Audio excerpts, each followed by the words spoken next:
We just do it over again. Yeah, it's gonna be done. You're done before, but I feel like you figured it out. Well, you figured it out. Oh, that's awesome.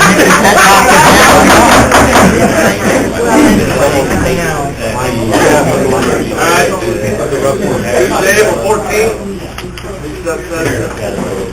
Call meeting to order, 9 o'clock. Call it roll, please. Hall. Here. Anderson. Present. Barron. Here. Bill. Present. Crow. Curtis. Here. Hanson. Yeah. Hackbargen. Here. Kyle. Here. Crumwee. Present. Lamie. Here. Hursley. Present. Raymond. Present.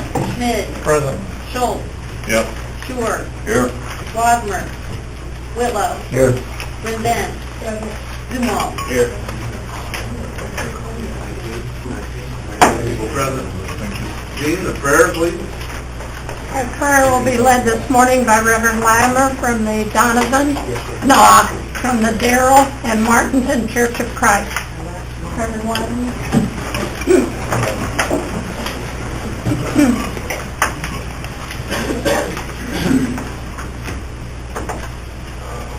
I want to thank you for all that you do for our county. If you haven't been to Martinton lately, I would invite you to come and visit. 3 years ago, on April the 12th, we broke ground on a worship facility.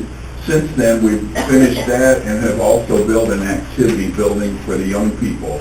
And weekly on Wednesdays, we invite those young people into the building, not for catechism, not for teaching, to help them with their homework. And we open the gym for all kinds of community events. If you have an event that you need a place to go, you're welcome to come and use our facilities. We don't charge, we do take donations. You know, I'm concerned about our society today. There is just a growing sense of hopelessness across the board. Violence is hitting close to home. We experienced that last week, didn't we? My Bible says that you all are here because God has placed authority out there, and so I pray for you all the time. I don't agree with everything that's going on in Washington, in fact, not much of it, but I do pray for our government leaders in Washington. We need to be praying, and I want to pray for you this morning, not just pray to open, I want to pray for you for the job that you're doing. Our Father God, we come before you today, realizing the importance of authority in our society, realizing the importance of leadership in our society. And so this morning I pray for these men and women who have given their time to come and make decisions that affect all of the citizens of this county. And I pray that in doing so, their decisions will be decisions that will enable the people to have more hope and not less hope. Guide their proceedings today. May all that they say and do be done in accord. We pray this in the name of your Son, Jesus. Amen. Allegiance to the flag of the United States of America and to the republic for which it stands, one nation, under God, indivisible, with liberty and justice for all.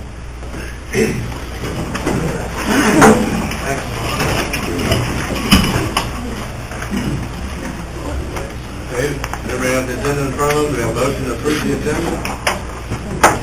Charlie Hall. Second. Ernie Curtis. Questions on the agenda? Not? All those in favor? Opposed? Carried. Minutes. Motion to approve the minutes of March 17, 15, recess session. So moved. Is there a second? Any other prior to second? No questions on those. All those in favor say aye. Aye. Opposed?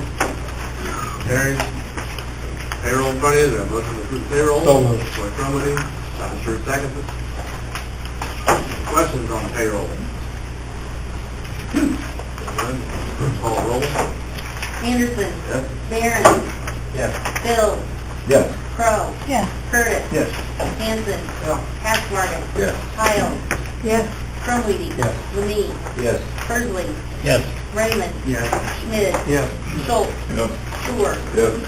Whitlow. Yes. Win Ben. Yes. Zumwalt. Yes. Hall. Yes. That's 19-0. Public comment. Marvin?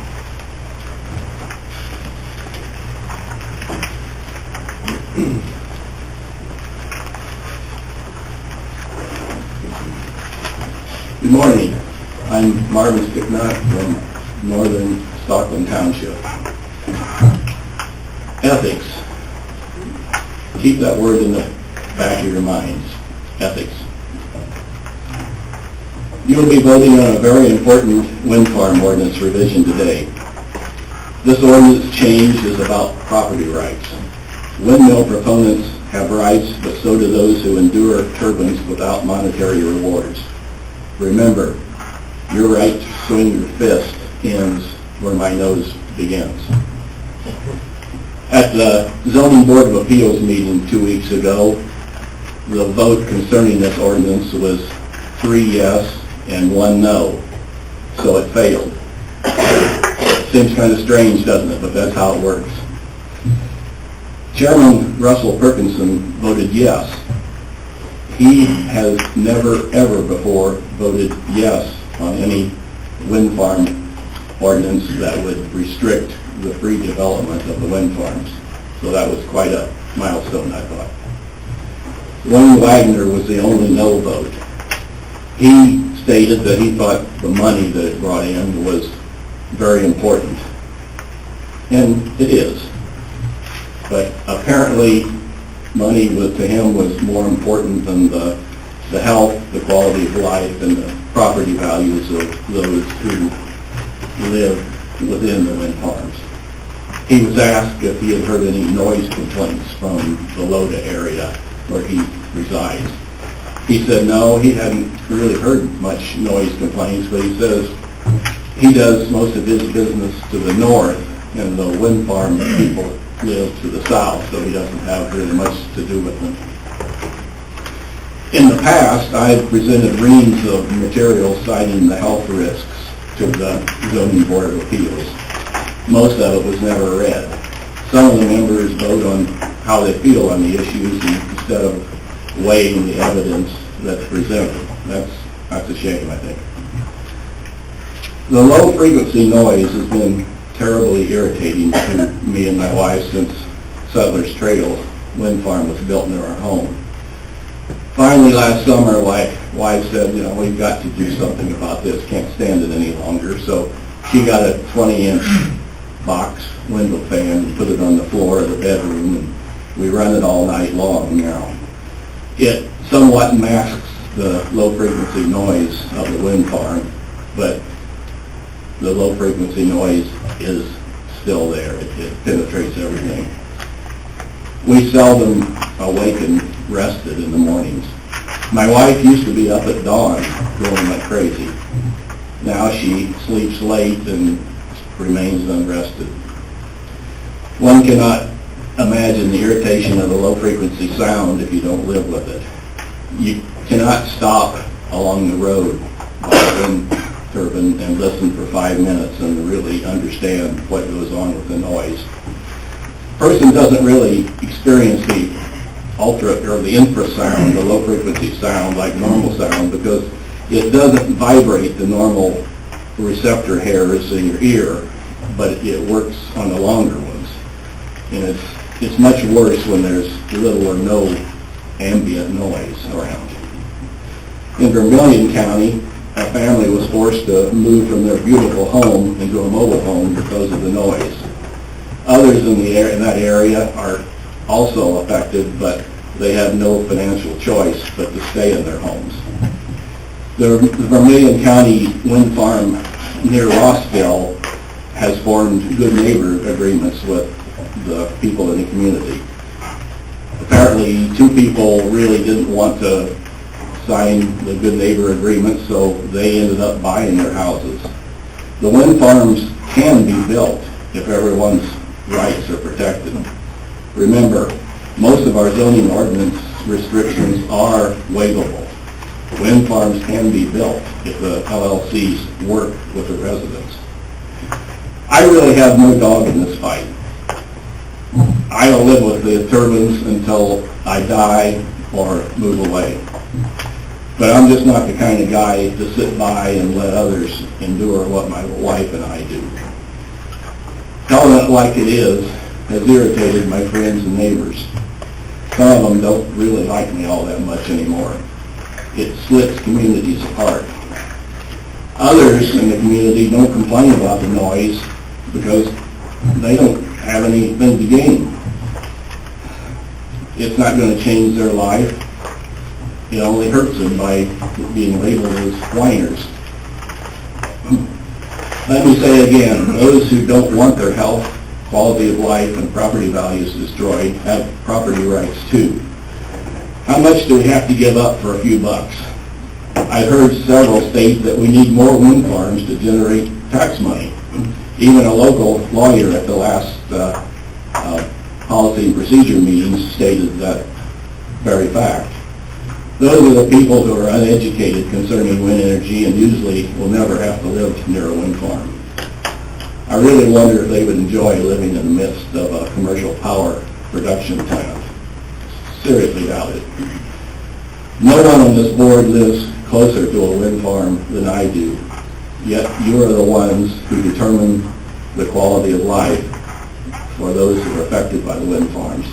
Unless you live with them, you really have no idea what it's like. Please protect the little guy too, the guy who doesn't own hundreds of acres. He has a right to quality of life just like you folks do. Remember, this updated wind farm ordinance protects not only the principal dwelling on the land, but future development on other parts of the land. Maybe the other side of the farm in the future you'd like to build a house. If a wind farm or wind turbine is down on the other end, that may restrict it. Again, I stress, most everything in this ordinance, wind farm ordinance, is waivable. If one doesn't mind a 400 or 500 foot machine near their property, it can be placed there. Now, back to ethics. It's my understanding, and I believe I'm right, that Mrs. Hiles and Mrs. Crow are receiving or have received compensation from wind farm companies. I believe it unethical to vote on an issue when one has financial ties to the industry in question. Let me assure you, I have no doubt these ladies are ethical. They are ethical people, I have no doubt about that. I just hope they honor their personal ethics on this vote and abstain. It can be argued that they could receive preferential treatment in their future dealings with those same wind farm companies because of a vote in favor of that industry. I'm sure it is permissible to abstain on a vote like this because both ladies did abstain when we elected the vice chairman of the board, so I think it is permissible. I hear so often that politicians are all a bunch of crooks. Please don't let there be any hint of that here on this board. Please avoid any conflict of interest. I see that conflict of interest far too often with some of our neighboring county boards. Thank you. Just a moment, Mr. Sticknot. I want to see the information that you have that says Mrs. Crow is receiving any compensation, because I am here to tell you 100% and unequivocally that no person in my family is receiving 1 penny from any wind tower. I believe I said, or have received. We have never received, not 1 penny, not ever. I apologize. You need to retract that statement. Any other public comment? Back. Go ahead,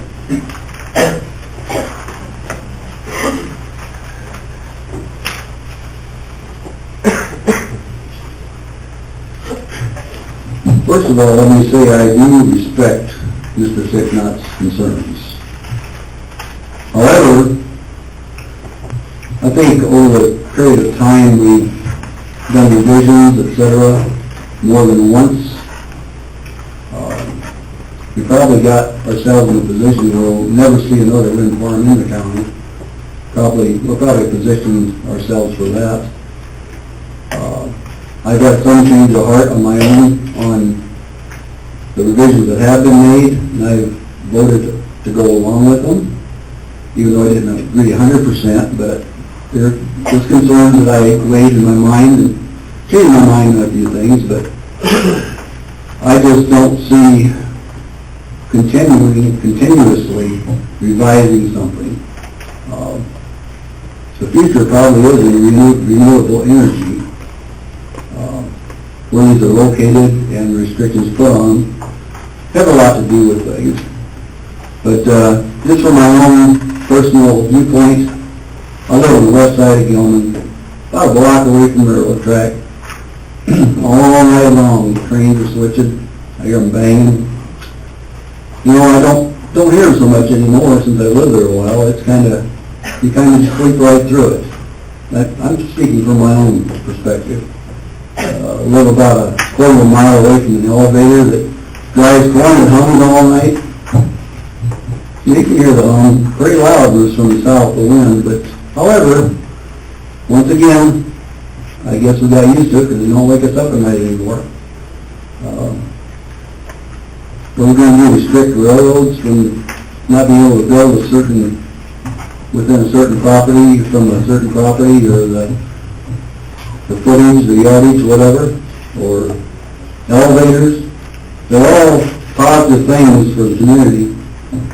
But, like I said, I do respect Mr. Stignut for what he said. I have no disrespect for the man at all, but I'm just bringing forth some of my concerns. Thank you. Any other public comments?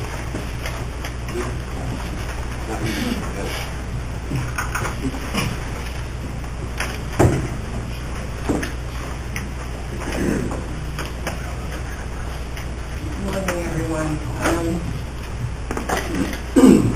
I just to mention a little bit about the wind farms. I do live Mill Stroll, just put their in. I can see it from my home, and I'm thrilled about them actually. But Clifton was the first place to have a turbine and it runs our elevator. And someone asked me, Gloria asked me if if that bothered me, and I said, well, between the interstate and the train, how would I even know? So it never has. Everybody, I know, has their own opinion. And so, but to get to what I want to talk about today, the policy and procedure meeting that I attended April 2nd was why I was there. I'm president of Local 3312, asking for the union employees here at the county. And that meeting was partially to discuss the governor's right to work, for unions not to have to pay dues. And I'm just, for us, that would mean less representation for us in Springfield. It would spread the union representatives still thin. They're already spread thin. And, I had mentioned that day, if it hadn't been for the union, I wouldn't be here right now. And we've taken furlough days. We've done a lot to help the county in any way we can. And the first priority of the county board should be to the taxpayer and then to the levying body to distribute this money fairly. Their second priority should be to us who work for them. We are their faces. We sue the 70 states when the tax bills go out. And we, just try to pull together. I can remember my union rep years ago when I was president before saying, well, the county board, they're not your friends. And I said, they are. They're going to be. And we had the union and county board had great relationships in the past. The atmosphere of fear that was presented in the last 4 or 5 years was horrible. Our union split from, we're split up as far as location, sort of clerk, state's attorney, and then taxing and clerks here, and then a treasurer, and then the highway department. And so sometimes we're a little bit separated, and that makes it hard to unify. But, basically, we we don't ask for a lot. We just want enough, to make a living. We have people that lost their homes, their cars. They have 2 jobs, and that's important. I know that, for some people, unions are just a bad word. And I know my brother-in-law had his windshield bashed in Clinton Corn because he was a company man across the picket line. He really didn't like unions, but 2 weeks later, Archer Daniel Smith bought Clinton Corn, and my brother-in-law having a job. They brought their own people. So unions help, and to me, that's just what I wanted to say about that, and thanks for your time.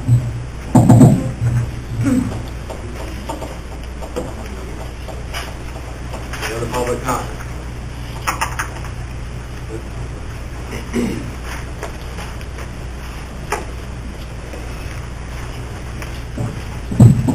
Good morning. To maybe start on a lighter note, my kids asked me why the lights on the windmills all go on and off at the same time. And I told them, well, that way they only have to pay one person to flip the switch. Okay, good. I had a family in my district. A couple called me, asked me to come out and listen to the windmills. So, and it was last night. So last night I went over to their house and talked to them an hour or more. And they said, unfortunately, last night was a quiet night. But they reflected the same things that Marvin was talking about. And even though I didn't hear as much as they say they often hear, I have to take into consideration that if these people are calling me and telling me that things are bad, I'm taking their word for it. And we need to be concerned about the people that have their lives messed up. So, I mean, they're very gracious. They just asked me to come listen. And that was about it. And they weren't complaining at me. They were just saying, this is what we have to live with, and it's a challenge. And they don't have necessarily any dog in the race either. The windmills are already up. There's nothing that can be done about that. But they were hoping that future families may not have to endure that. So I didn't plan on coming up and talking. Thanks for laughing at my joke. Any other public comment? Go ahead.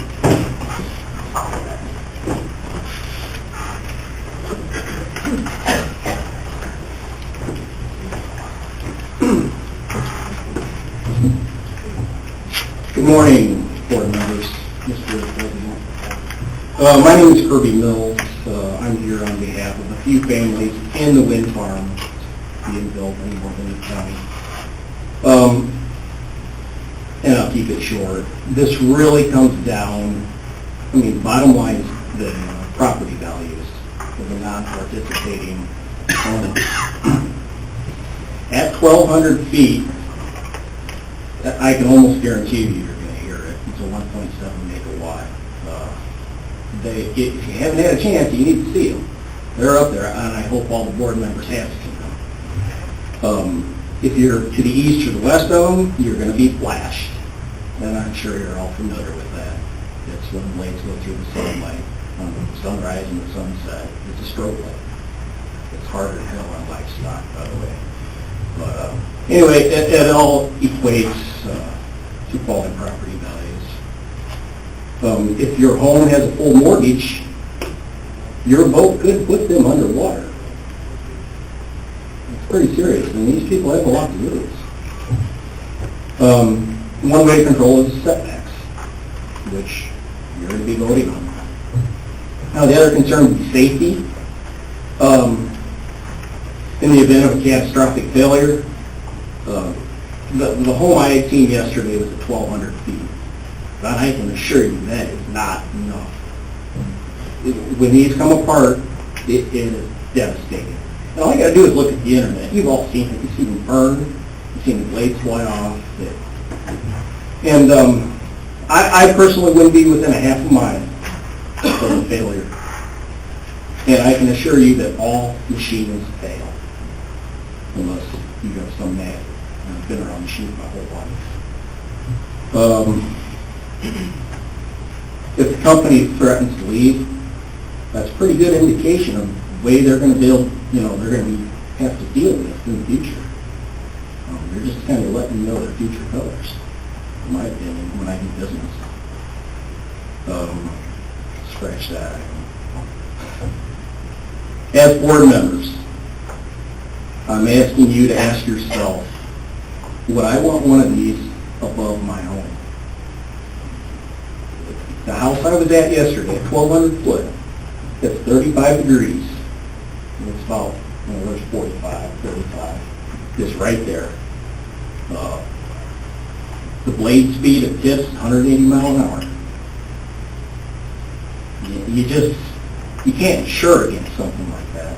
Well, I hope they have insurance, and I hope the board has surety bonds for catastrophic events like that. But you can't put a number on somebody's family. The debris fields from the one I seen yesterday was about a half a mile where the blades ended up. Cut the tower in half. Just need to ask yourself before you vote. You won't be receiving compensation, but you're going to have one of these monsters above your home and your family at night, in the dark, storms, whatever. Thank you, board members.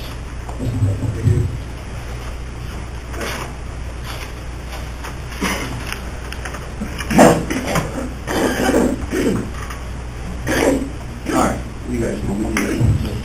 Okay. Well, up there where they're building this in KTP and Milks Grove, I have a lot of family and friends, and to watch them, these things are so close, man. You can go to their homes and look at them. It is scary. I understand there's revenues involved. I've supported the one in Milks Grove with the roads, because it's a million roads it'd be a lifetime of roads for that little township built. But there's also, when you see all them people, and you see them at a restaurant, and they're looking at you, because they don't know what's going to happen. They haven't got the noise yet. They just got the damn thing sticking up there. But it's all around me. I mean, my one neighbor that lived a mile from me, he's got them on 3 sides of his house, and close. I mean, he's going to have these as long as he lives there, and no matter which way the wind blows, he's going to have the noise. And he didn't get nothing out of this. None of them people are. For the few that get it, it's great, but for the others, they're just sitting there wondering what's going to happen. And the other thing I wanted to comment on was the right to work thing. I understand the nervousness on the union part, but I also understand that we're competing here for businesses. We've lost Lifetime Doors, we lost Bosch. They all go 12 miles that way to a right to work state. Is it right or wrong? I don't know. But we need to get business in here. And this is definitely something that's hurting us. It's not an insult to the union people, but we can't keep letting these factories leave.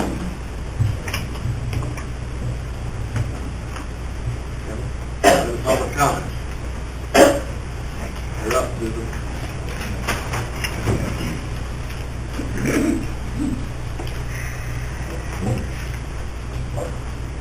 Most of you know I'm the Chief of Staff of State Representative Tom Bennett, and I want to introduce Ray Gutendorf. He's in the back. Give a wave, Ray. Ray is from Gilman. He's been interning in our office, and he is going to step up and actually take our full-time position later this week. With that said, about 12 years ago, the hot topic on the county board was the reorganization of the probation department. County officials were upset with the education-based salaries proposed by the chief judge. It was actually a comment made by then County Chairman Ron Schrader that I read in the Times-Republic that ruffled my feathers enough to want to get involved in county politics and make a run for the Iroquois County Board. He said something like, "If they're going to make that much money, then where do I apply?" Having worked in tandem with the probation department for many years, I understood that it not only takes an appropriate level of education, but a special personality to assume the role of a probation officer. So I decided to run for the county board, making public safety a number one priority. During my 2.5 years on the county board, I have had the opportunity to be mentored by some of the best. I'm just going to make a few here. Phyllis Jameson, Wayne Heil, Alan Benjamin, John Dowling, Jim Meyer, Dale Schultz, and yes, Ron Schrader. Even though Ron Schrader and I didn't always agree, we both had one thing in common, the citizens of Iroquois County, and I'm proud to call him my friend today. The county has been faced with many difficult decisions during the past few years, and today we are not only stronger, we are smarter for having experienced them. Looking back on these experiences just over the past few weeks, I tried to narrow it down to just one thing that I'm most proud of. There's too many. But something does stand out, and that's the reorganization of our county finances. And having had the opportunity to serve on the interview committee to find the right person for the job. Anita, I tip my hat to you because we got it right. I've accepted a new position and will be working in Springfield. I've submitted my resignation to our chairman effective April 30th this month from the Iroquois County Board in order to serve our community and her citizens at a new level. I pray that our county board chairman and our GOP chairman see the importance in finding a replacement that is like-minded and willing to go the extra mile. I leave with a special thank you to all of you who take time to serve, and I wish you all the best. Thank you.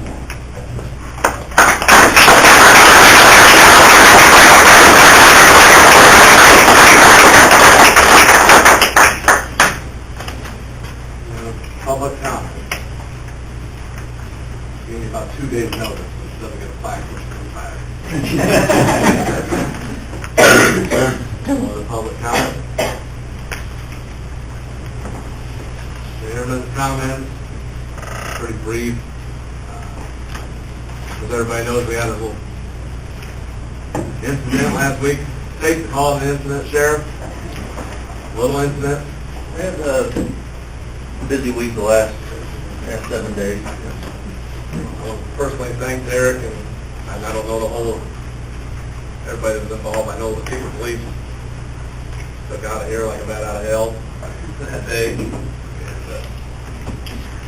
And through their doings, or the Indiana cops' doings, we did get a citizen back unharmed for the most part. So hopefully, people, bad people just keep driving through and go find somewhere else. I love it all.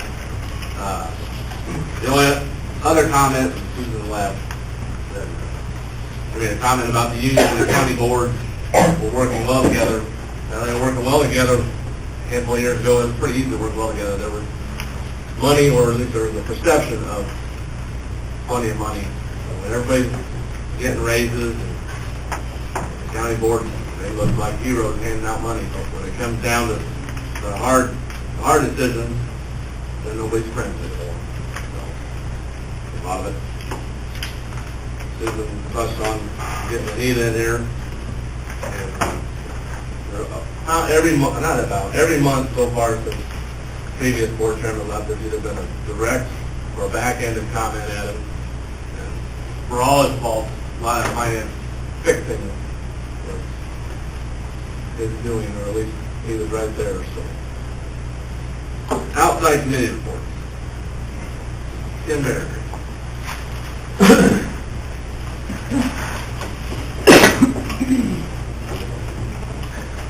Kyle?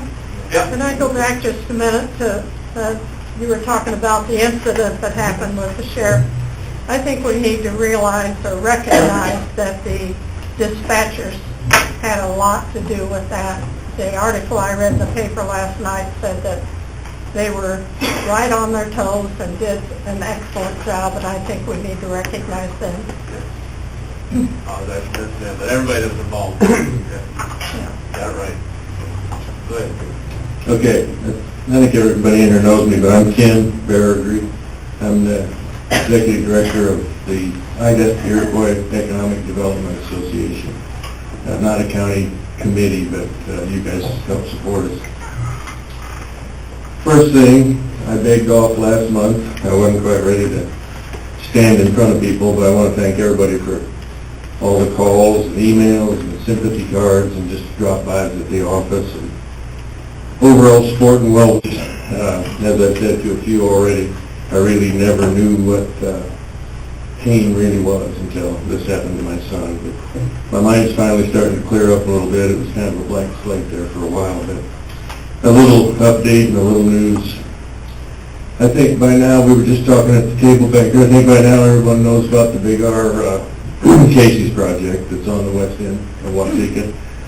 Casey's will be building one of their new signature buildings. I guess probably similar to Milford's new building down there. And the front of the Big R store, it looked like they were tearing the whole store down for a while. But it was part of the original negotiations with Casey that they take off the first two sections of that building for visibility for Casey's coming in from the west.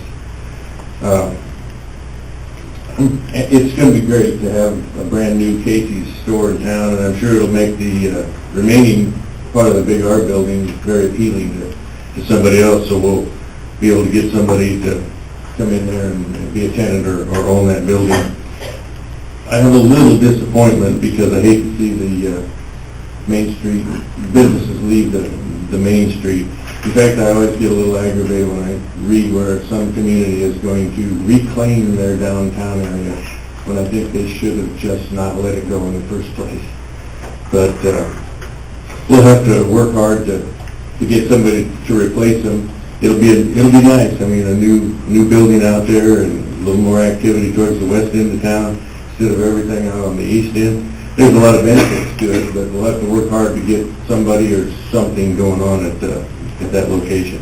I've actually had one serious inquiry about the building already, so we'll see what happens.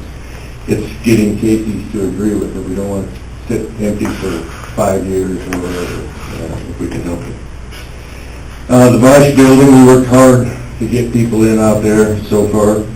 The Ohio Bank that owns the property, they tried an open auction online, and they had a big reserve, but the bids were really limited and they were way below. They weren't allowed to bid below it. Every bid was below.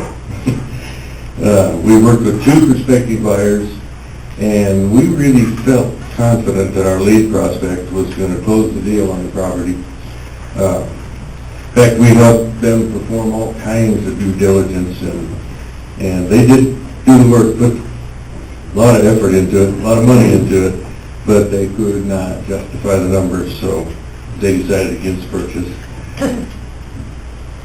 We'll continue. The picture of Howard Industries comes to my mind when that building sits empty out there. We will continue to search hard, long and hard for the right fit that would bring somebody to town and some jobs, bring some more jobs. There's a few challenges out there.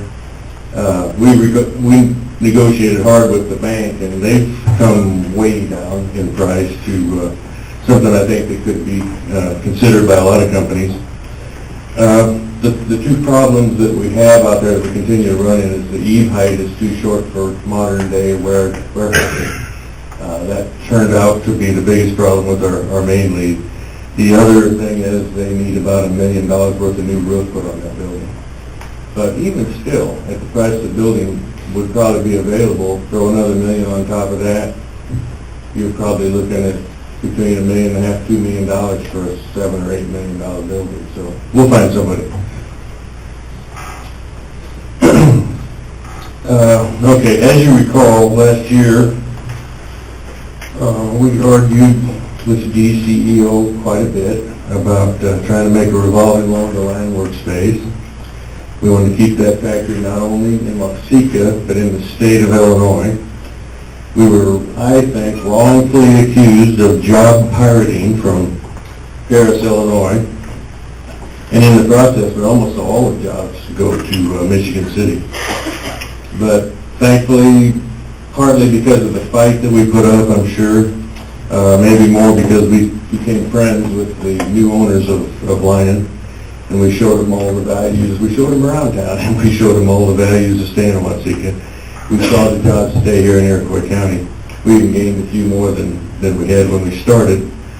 And we're right now on the cusp of that persistence paying off big time. If you've been watching, Mindy, if you've been watching, yeah, I had to, you made that comment. If you've been watching the new 50,000 square foot plant go up out there, it's getting near completion. Lion's already begun the preliminary hiring out there, and we are planning to do a job fair with them. But let me read to you the real news. It came right after I told you this. This is a press release. Assets of Republic Storage Systems, LLC, sold to manufacturing group focused on industrial storage products. April 14, 2015, Dateline, Chicago. Echelon Capital, LLC, that is the company that owns Lion, today announced that it has acquired the assets of Republic Storage Systems, LLC, which is a manufacturer of lockers, shelving, and other storage products. The new company will be named Republic Storage Products, LLC, and will operate as a separate portfolio company of Echelon. Highlights of the new company are below. New Republic will continue to be headquartered in Canton, Ohio, with the same sales, marketing, and engineering team, which will be led by Ed Meek, who was promoted to Vice President. Republic products will continue to be offered to valued distributors and customers. The old Canton, Ohio facility closed on Friday, April 10th. After a transition period, Republic products will be manufactured in dedicated cells at one of Echelon's 4 manufacturing facilities. New Republic will be supported by an ownership group and management team focused on this industry with a successful track record in manufacturing and industrial sales. Echelon is a manufacturing group focused primarily on metal fabrication, which owns companies that operate under the Lion, Viking Metal Cabinet Company, Precision Quincy Ovens, and Austin West Strand brands. We're excited about the opportunity to manufacture Republic products and work with the Republic sales, marketing, and engineering team. This acquisition is an integral part of our focused strategic growth, said Gene Berg, CEO of Echelon Capital. That's a politically correct news release. What it means is that they're closing down all manufacturing in Ohio. It's their biggest competitor. And they're closing down all manufacturing.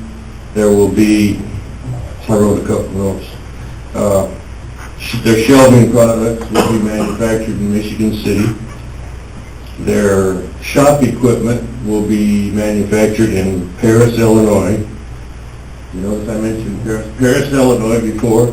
We actually are kind of responsible for Paris actually keeping their plant because of the way this all worked out. So maybe instead of getting some nasty letters, we ought to get a couple thank you letters. We won't hold our breath. But in Waseca, all the lockers will be manufactured here. It will make Waseca, Illinois, the largest manufacturer in the industry of lockers. The locker division in Ohio employs 300 people. I'm sure they won't all be coming here, all those jobs, because there is some economies of scale. But this is a big deal. This is huge for us. 100 to 200 jobs in addition to the 100 that we're expecting before. So this is a big deal. Been waiting for this press release. There were a couple of wrinkles that came up in the past week that, well, they were kind of knockdown, drag-out arguments between buyers and sellers, but they got the job done on Friday. And so I've been waiting on this. I told Kyle, I said, well, I didn't get the good news, so I'll just have to hint at it, I guess. We knew it was going to happen, but this is great. The only thing left is we'll wait and see how long it will take the CEO to take credit for it. Okay, Kenny? Yes. I was out of town when I heard your son. Very, very sorry for you and your family. Thanks, man. Question on this, Lions. Is this gonna be a competitive issue, T&D? No, actually, T&D and Lions are trading quite a bit of work. They're like a partner, maybe? No, they're not. Roger, I think most everybody knows that, I was hoping Roger would be here. He's chairman of the hospital board now, so he thought there to me he was going to try to get here. He took a personal financial standing. He retired. Business retired guy, I've ever known. But he took a personal financial standing in the company. That's part and parcel of how we managed to get Greenberg and Matt interested in staying here, and Roger worked with them quite a bit. Roger originally, 15 years ago or something, was involved with the company and got out of it, remained at T&D. He got back in there through the auction process when they were selling out, and became a partner with these guys. He has since sold back out, retired. I'm not sure what you do, but it's not something I'll have to worry about, let's put it that way. But we really owe Roger a personal thank you, because had he not gotten involved when these guys bought the business, they may have gone a different direction. So that helped. We worked a lot with them last year trying to give them a loan, for one thing, which turned out good for them because they opened new sources of financing that are just great for them. I mean, they really got good cooperation from them. The one thing is that we could possibly use some of our revolving loan funds for something that they need out there now, because we're not pirating jobs from Paris. We're pirating from Ohio now, I guess. Whatever. Any other questions? Thank you, Kenny. Any other outside committee report? I have one.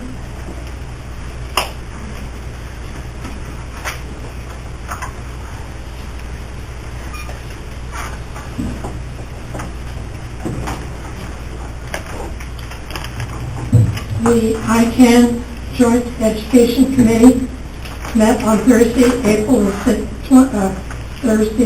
March the 26th in Kankakee, and we had our regular agenda and gave the quarterly reports and everything.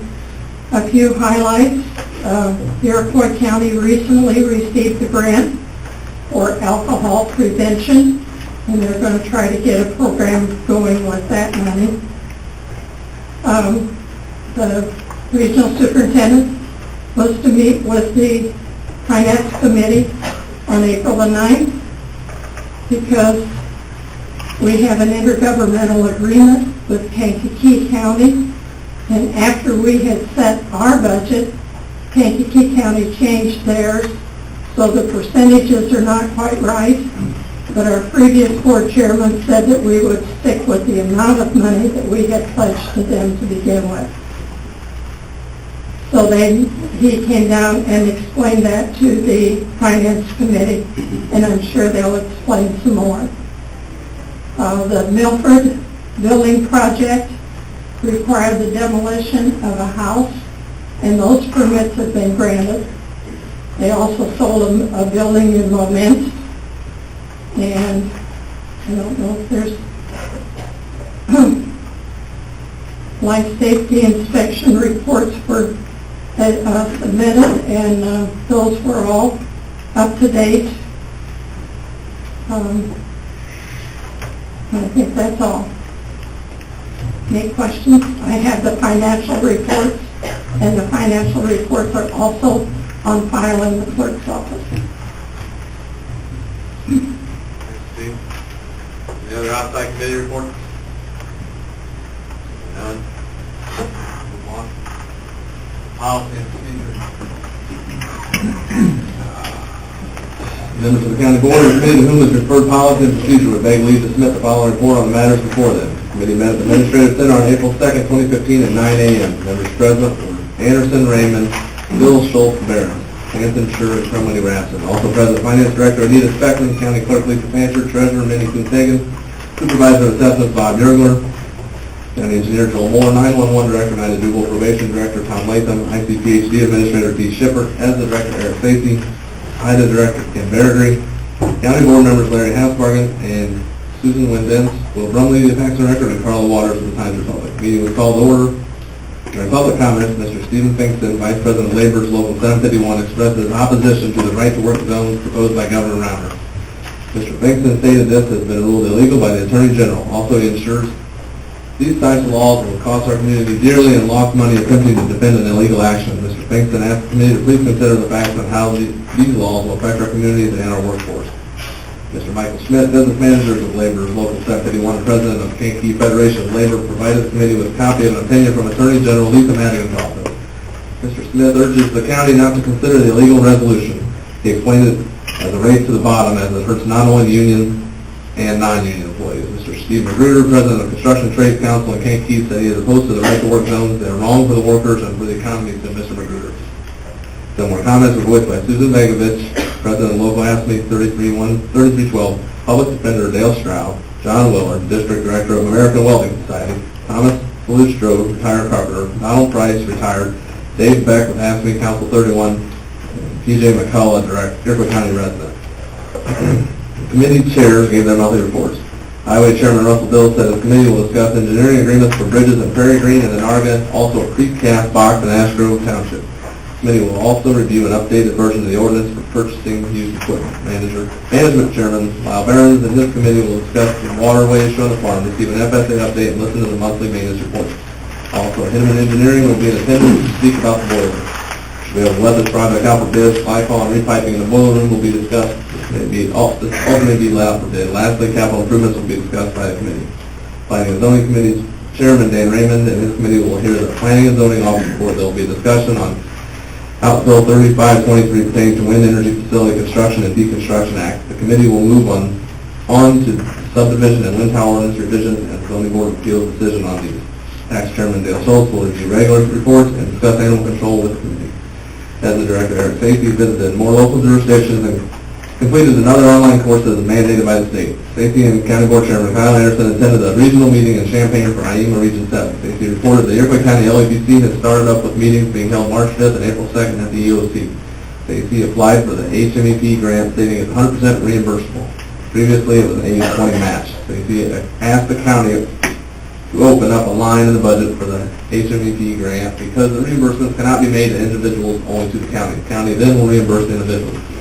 Anderson asked Stacy to present the matter of the HMEP grant to the Finance Committee. Anderson gave an update on the ETSB advisory panel stating all players are in place and now meeting dates need to be set. Anderson should know the date and time of the meeting with the county board. Time of the meeting by the county board meeting. He will keep everyone informed. Anderson distributed correspondence received by Mr. Ryan Anderson, Business Manager, Secretary Treasurer of Painters District Council, number 30. Anderson's letter expressed his concern about the right-to-work bill. The committee reviewed claims. It was moved by Schultz and seconded by Barron to pay the bills subject to county board approval. Roll call vote was taken, motion carried. Anderson made the committee aware of the vacancies on Public Health Board and 377 board. It said Public Health Board vacancy will be filled this month. That's not accurate. Anderson gave an update on the forensic audit by Friday, April 3rd. Garrett Discovery was finished with a portion of emails. Anderson said if board members review these emails once the complete full board should be ready for the April 14th. Full report should be ready for the April 14th county board meeting. Anderson distributed and read a turnaround agenda regarding right-to-work zones, prevailing wage reform, and workers' compensation reform. Anderson explained this resolution does not have to be voted on today, therefore no action from the committee was taken. Finance Director Anita Speckman spoke about the IMRF pension plan and the personnel manual. The vesting period states 8 years of service for regular IMRF participants. This information is true for Tier 1 IMRF, but Tier 2 IMRF changed January 1, 2011. That being said, this information is not accurate for Tier 2 participants. An employee was reading the policy and brought it to our attention. There are 4 different classifications: SLEP Tier 1, SLEP Tier 2, regular Tier 1, regular Tier 2. Rather than spelling out when each group is fully vested, when their benefits occur and when their retirement age is, Beckman believes the entire paragraph should be removed from the policy. Schultz stated he agrees with Beckman's suggestion, and these terms are also written in the IMRF code. Beckman noted the last paragraph of the IMRF policy states to contact IMRF for more specific details. This is moved by Schultz and seconded by Raymond to remove the paragraph of IMRF pension plan policy and personnel manual in regards to IMRF participant vesting as suggested by Finance Director Anita Beckman. Roll call vote taken. Motion carried. It was moved by Raymond, seconded by Barron to adjourn at 9:41 a.m. Motion carried by a voice vote, all of which is respectfully submitted and signed by all members present. I move for adoption. Second. For a second. Question.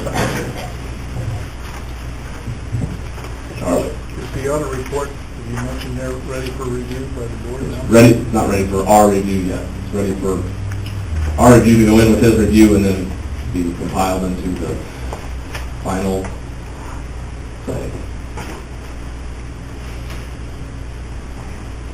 Anybody else?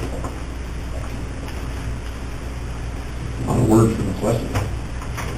Charlie? You mentioned the Right to Work Act. Notice we have a copy of that with us. Is there any way we can vote on that today? In the minute, not on the agenda, didn't get an answer, but a little iffy, no. But it wasn't voted on, and if it does get voted on, I just heard it got voted on in the policy meeting, so it doesn't look like a backhanded way to go around it, just because there's 35 people here against it, and we passed it today with nobody here. It's kind of cowardly, but when I vote on it, when I vote for it, I'd like for everybody to be here. Any other questions? Call roll. Barron. Yes. Bills. Yes. Crowe. Yes. Curtis. Yes. Hanson. Yes. Cathbargen. Yes. Kyle. No. Crumweedy. Yes. Lamie. Yes. Kersley. Yes. Raymond. Yes. Schmidt. Yes. Schultz. Yes. Stewart. Yes. Whitlow. Yes. Win Ben. Zumwalt. Yes. Hall. Yes. Anderson. Vote 18-1, passes. Kevin, finance? Mr. Chairman, members of the county board, your committee to whom third finance is vacated has submitted the following report and matters before them. Your committee met at the Administrative Center on April 9, 2015 at 9 a.m. Members present were Kevin Hampton, Brett Smith, Russell Bills, Ernie Curtis, Susan Benz, and Danny Rhodes. Charlie Alt was absent. Also present were County Board Chairman Kyle Anderson, Finance Director Anita Speckman, Probation Director Tom Latham, Supervisor Seth Bob Muirgler, County Clerk and Recorder Lisa Fancher, Treasurer Minnie Coonshagen, 911 Director Nina Dooley, ESMA Director Eric Cece, County Board members Gene Heil, Dale Schultz, Randy Schultz of Schultz Insurance, Susie Warner of Homestar Insurance, Hope Wheeler of Clifton Larson Allen, Regional Superintendent of Schools Greg Murphy, Dr. Greg Murphy, Neutrala Waters, Times Republic. You weren't there. Carl wasn't there, so that's a mistake. The meeting was called to order. There were no public comments. Randy Schultz reported he's continuing working on adding the leased copy machines to the insurance policy. Also, 3 vehicles were added to the policy as well. Susie Warner of Homestar Insurance stated the open enrollment provision is available for employees. Warner provided payroll stuffers to be sent out with the next payroll on April 17th. We are a little behind schedule with the open enrollment, but will not cause any problems with getting employees enrolled and changes made. But that being said, Warner asked the committee if they would be open to changing open enrollment dates to one date. Currently, there are 5 different enrollment dates for the benefits the county offers. It would be much more efficient if the date could be changed. The committee agreed to change open enrollment date for all the benefits to December 1st. Warner indicated she will speak with each of the current providers to initiate the change. department head gave their monthly reports. They are as follows. As the director, Eric Cece is continuing to reach out to local jurisdictions and work on LEPC. Probation Director Tom Layton reported a vehicle was purchased for the probation department, and this was paid for from probation fees account. Supervisor of Assessment Bob Yergler made the committee aware of an employee in his office that is retiring mid-April. 911 Director Nida Google is working with legislation on getting 87 cents per landline and wireless. The previous request was for $2. This hasn't been presented to the legislature yet. If this is approved, it will bring in close to $90,000 to Iroquois County. Russell Bills commented that if the county board should offer supporting the resolution supporting the resolution if this is pushed forward. Google agreed and mentioned during the Judicial Committee, John Scher said to keep in contact with our state representatives and senators about the matter. Google is holding a presentation at the 911 meeting on April 21st at 7 p.m. to discuss the proposed legislation in more detail and urge county board members to attend. Treasurer Mindy Coons-Hagan informed the committee that the tax cycle is progressing and their goal is to have the tax bill out by May 1st. Coons-Hagan spoke about the solid waste certificate of deposit that is maturing and recommended the committee renew it at the best rate, which is 0.75%. The committee agreed to renew the certificate of deposit at the best rate. Hope Wheeler with Clifton Larson Allen was in attendance to discuss the results of the fiscal year 2014 audit. Ms. Wheeler reviewed the findings of the audit, which have decreased from the previous year. Overall, the audit process went well. Finance Director Anita Speckman provided the committee with a copy of the 2014 IMRF reserve statement. Our ending balance at December 31st of 2014 for ECHO is $409,000 and $612,509.66 for flood. Enhanced. Speckman calculated the fiscal year 15 standard payments minus the 7.5% interest, leaving a balance of $283,382.78 for ECHO.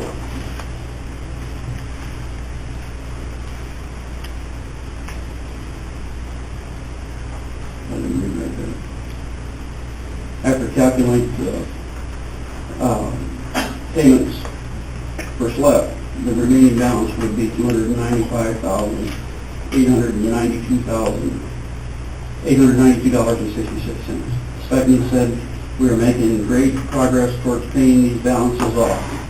We also received the 2016 preliminary IMRA RF rates for our employer portion. Regular increases from 9.86% to 9.93%. SLEP increases from 21.13 to 22.83, and ECHO decreases from 18.65% to 17.41%. Regional School Superintendent of Schools, District Treasurer at this time, spoke with County Board Chairman Kyle Anderson regarding his budget concerns. There is a joint agreement between Kankakee and Iroquois County in which Kankakee contributes 76% and Iroquois County contributes 24%.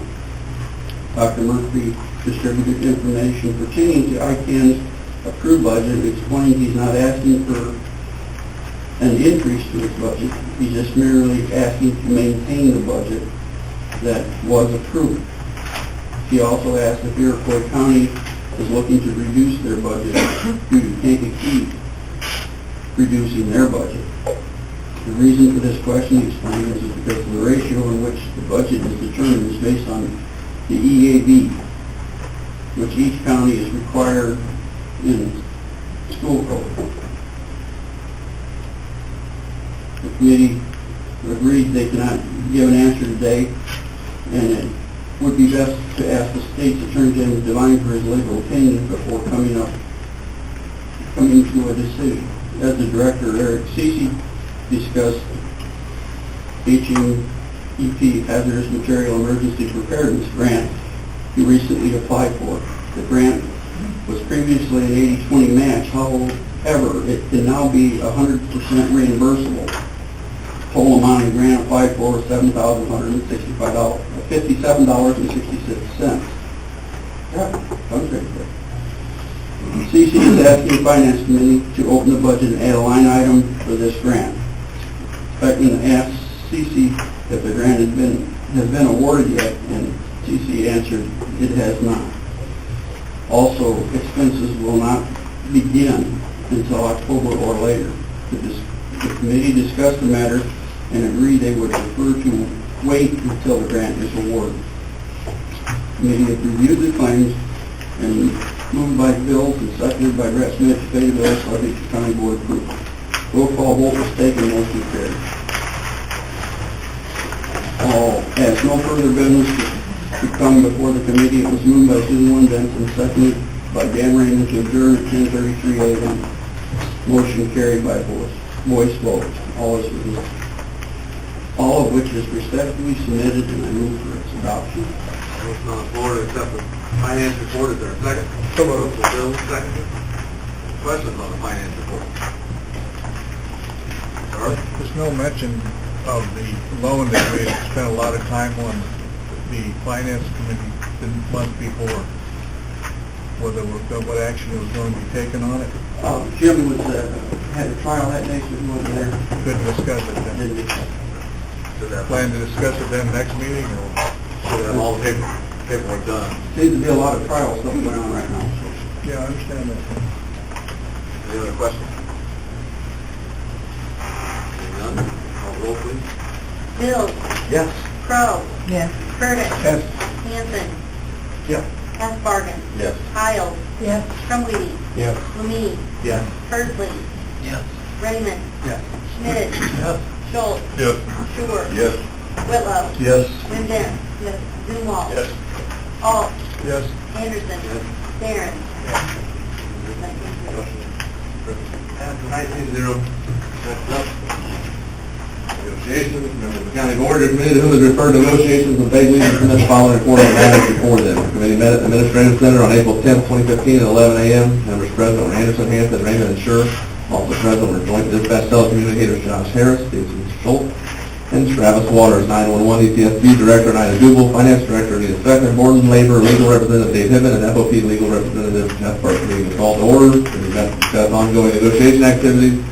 Meeting adjourned at 1:05. Which is respectfully submitted and signed by all members present.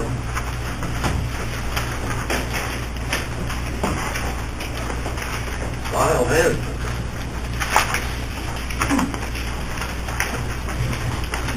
Mr. Chairman and members of the county board, this committee to whom was referred to management services to Begley to submit the following report on the matters before them. Your committee met at the Administrative Center on April 6, 2015 at 9 a.m. Members present were Barons, Crowe, Schur, Zumwalt, Alt, and Hassbarger. Also present, County Board Chairman Kyle Anderson, Finance Director Anita Speckman, Maintenance Supervisors Larry Pankey and Clyde Mintz, County Board members Member Gene Hiles, John Fleming, and Nathan Oldman with Henneman Engineering. The meeting was called to order. There were no public comments. It was moved by John Schur and seconded by Adam Zumwalt to amend the agenda to move the boiler update after public comment. Motion carried by voice vote. Mr. John Fleming and Mr. Nathan Alderman with Henneman Engineering were in attendance to talk about the boiler project replacement. They brought updated drawings along with them as well. Mr. Fleming said that they have taken our comments and changes into consideration and incorporated them into the specifications. The only items remaining to be determined are pre-bid meeting date and the bid date. Overall, the project consists of removing the old boiler and replacing it with 3 modular high-efficiency boilers. Sure asked about the comments Mr. Fleming received from us Mr. Fleming explained that they were mostly changes in the wording. Sure's next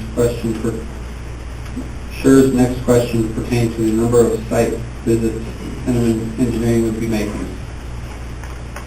Originally, the number of visits was 5, but the number was reduced to 3 to cut costs. Mr. Fleming explained that there will be 2 site visits conducted during construction and 1 site visit at completion. If other visits are needed, they will be on a time and material basis. Mr. Fleming will provide the committee with a rate sheet for time and material. Next, the committee discussed the project completion date, pre-bid meeting date, and the bid opening date. The grant deadline is September 30th, 2015, and all work must be completed by this date. Mr. Fleming suggested a completion date of Monday, August 31st. This allows for a 1-month inspection grace period. The county will publish a notice of inviting bids for 2 weeks in the newspaper. The bids will be due Friday, May 1st at 4 p.m. and open Monday, May 4th, 9 a.m. during the management committee meetings. Henneman Engineering will also send emails to contractors making them aware of the project.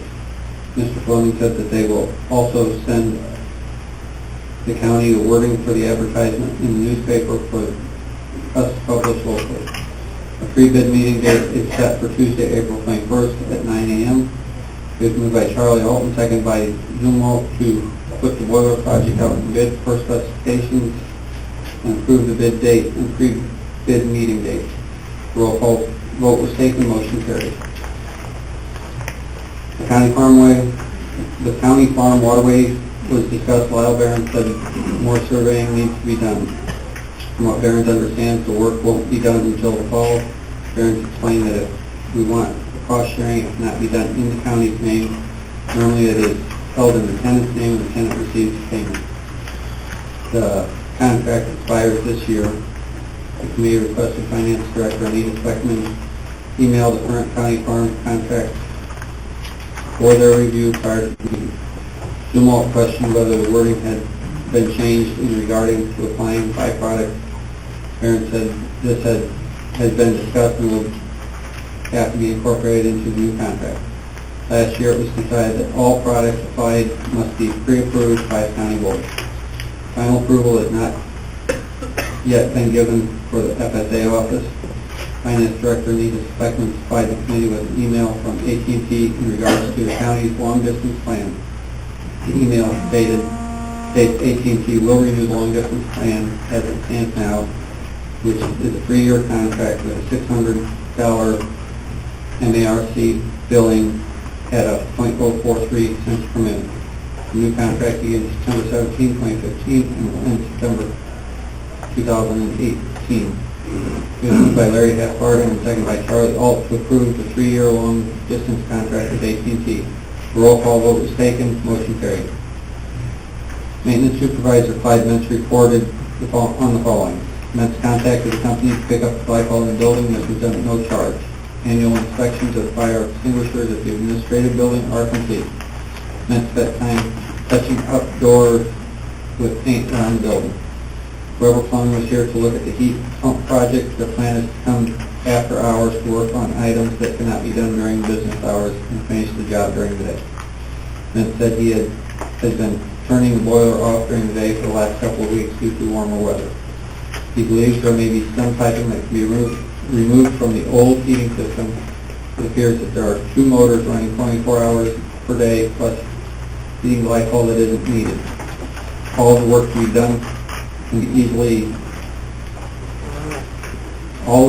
be done can easily be eliminated in the boiler room. Sure suggests asking the contractor that has awarded the boiler project bid take a look at it and ask them to do the work as a separate project. It's moved by Hathbarden and seconded by Donna Croce, grant contractor, to determine if the repiping project will be successful. If the contractor says it will be successful, then says approval to move forward with the glycol replacement and repiping project. If the contractor says it will be unsuccessful, then will move forward with the glycol replacement project only with the $20,000 allotted budget amount. Roll call vote was taken, motion carried. Maintenance Supervisor Lori Tanker reported on the following. Tanker informed the committee that Senator Jason Barrickman is having a collection at Big R in Watseka on May 2nd. We can eliminate the numerous computers we are currently storing in tool sheds. Thank you. We'll continue to keep the committee informed about the outside lighting grant.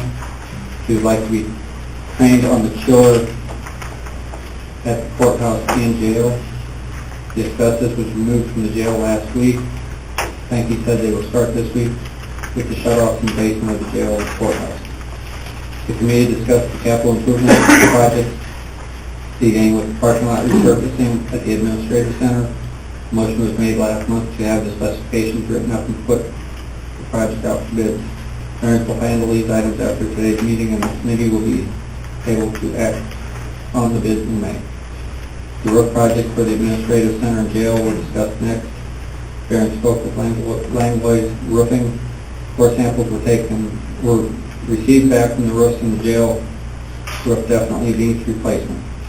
They will be in the area today to look at the administrative center roof again because the last time they were here, there was snow on the roof. Langlois Roofing feels the roof itself may need minor repairs, but could still last another 3 years.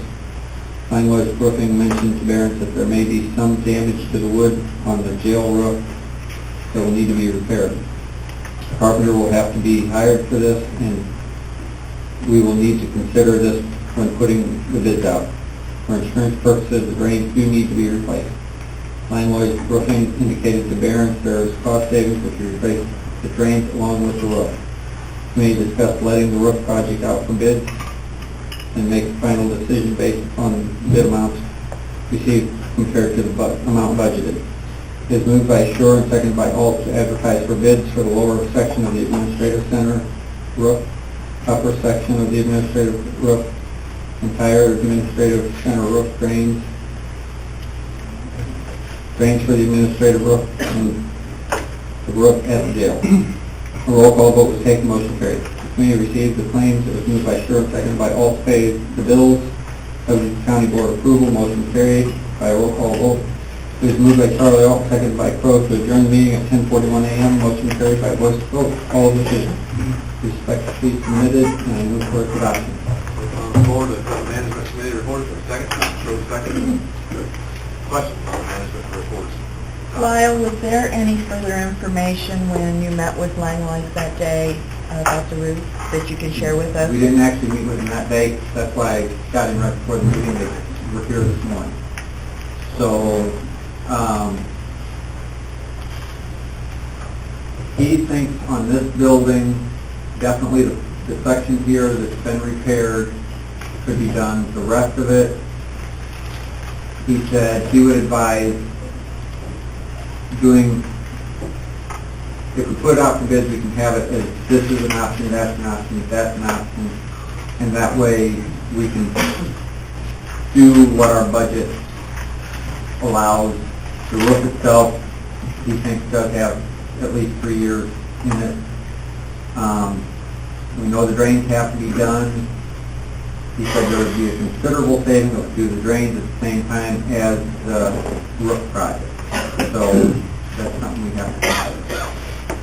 So he's recommending that we repair or replace the lower end with the drains now, this morning. What, he thinks there's another 3 years, so is that repair and just do drains that he's recommending?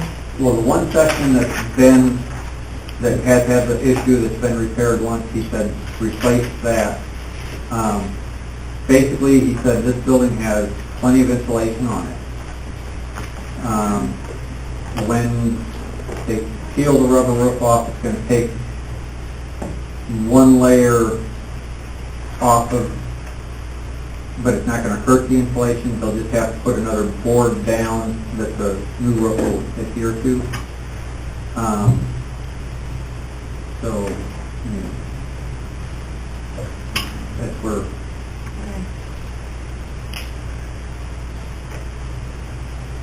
Question? I'd just like to expand on the recycling day on May 2nd. It's going to be sponsored by Representative Bennett and Senator Barrett along with Mayor Harwood. It is out at Big R on May 2nd from 9 to noon, and they will be accepting all electronics. So if you and your neighbors, you have friends in your community, please let them know old computers, old TVs, especially those big old ones. If we can get those recycled, Joel won't be picking them up out of ditches. and we won't be finding them in our rivers. So please, if you know of anybody that has these things, have them bring them in. Any other questions? Was there any, has there been any consideration, discussion about a slope roof on something like the jail building?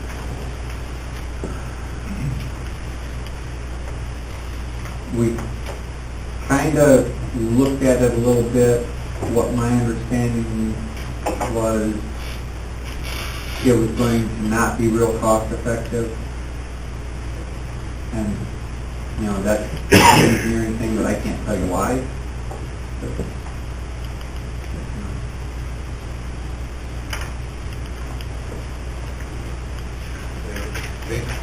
The drain and the insurance deal, does that have to be done immediately? Or can we wait with that and do the whole thing together?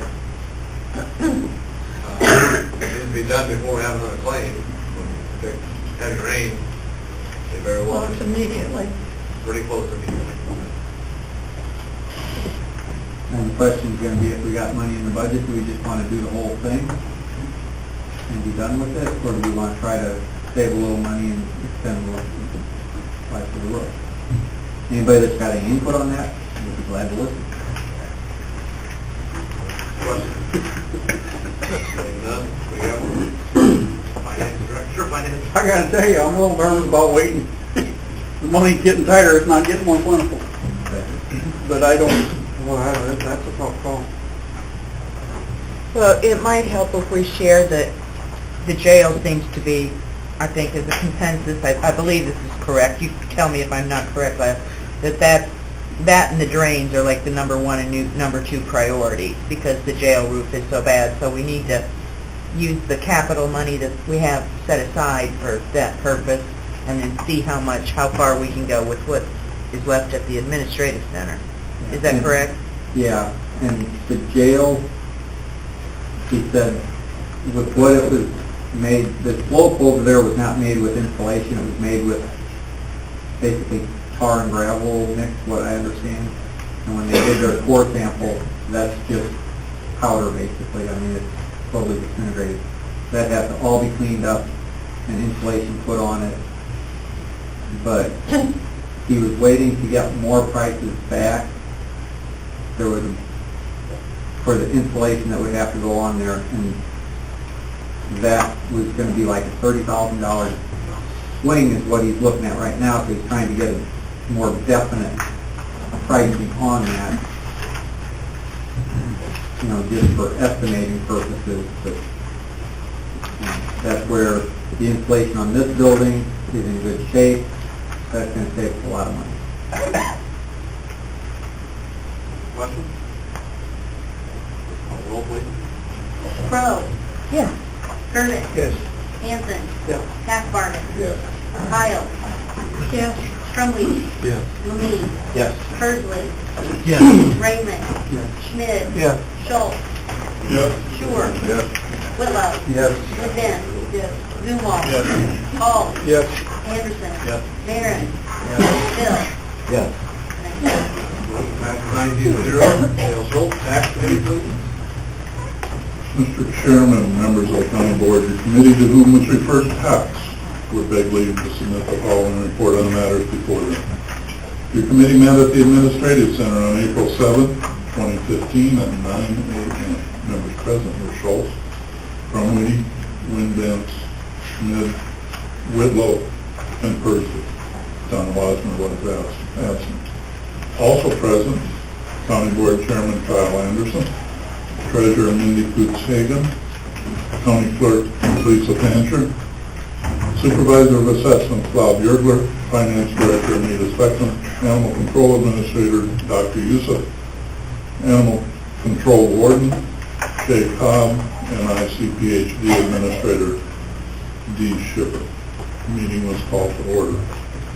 The committee reviewed the claims. It was moved by Susan Windence and seconded by Jed Whitlow to pay the bill subject to county board approval. Motion carried by a voice vote. There were no public comments. The department heads gave their monthly reports. Treasurer Mindy Coons-Hagan reported they are getting the machines in the treasurer's office checked and ready for the tax cycle. They are also checking inventory and ordering supplies. County Clerk Lisa Fancher provided the committee with a list of the current liquor licenses. Their licenses expired June 30th, 2015. Fancher said new applications will be mailed out in May to be approved by the county board in June. Approximately 1,000 statements of economic interest were mailed out, and there are still about 213 that need to be filed. On the tax extension side, Fancher said she is hoping to roll the tax cycle to the treasurer's office by the end of the month. Fancher asked for approval on a resolution and deed for the sale of a parcel of land which was obtained by Iroquois County through the delinquent tax process. It was moved by Brett Schmidt and seconded by Troy Crumwady to approve the resolution and deed. Motion carried by a voice vote. Lastly, today is election day, and everything is going well so far. Supervisor of Assessments, Bob Yergler, stated assessment work is trickling into the office and is being processed for the 2015. Yergler is continuing work on the land use map for GIS as time allows. Yergler spoke to the committee about a bill that was introduced to the Senate. He said the bill would relieve township assessors of their duties and the assessment authority would revert to the county without a funding mechanism. The bill did fail in committee by 5-4 vote. Yergler said the bill is pretty much dead for this year, but it is something to keep an eye on because it would be a major change in the assessment process and possibly a major expense to the county. Dr. Youssef submitted his monthly report for calls dated February 26, 2015 through March 31st, 2015. Dr. Youssef reported 8 dog bites. He said a donation of suture materials had been received. He also reported on a canine flu outbreak in Chicago. However, Dr. Youssef said this is not contagious to humans or pets. Tax Chairman Dale Schultz read a letter to the committee from the Watseka Police Department. To summarize, Animal Control Warden Shay Cobb was called by 911 dispatch to handle an opossum. Ms. Cobb explained that she doesn't directly deal with wildlife. 911 dispatch contacted another individual who does handle wildlife.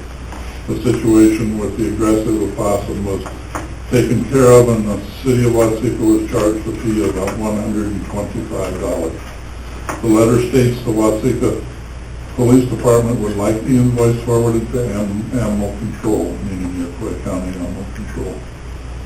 The committee discussed the matter and agreed the fee is not the county's responsibility as we do not handle wildlife. Dr. Youssef stated he would respond to the city of Watseka's letter. As there was no further business to come before the committee, it was moved by Troy Crumwady and seconded by Dan Kersley to adjourn the meeting at 9:27 a.m. Motion carried by a voice vote, all of which is respectfully submitted, signed by all members present, and I move for its adoption. Board of Tax Committee report, second. Question?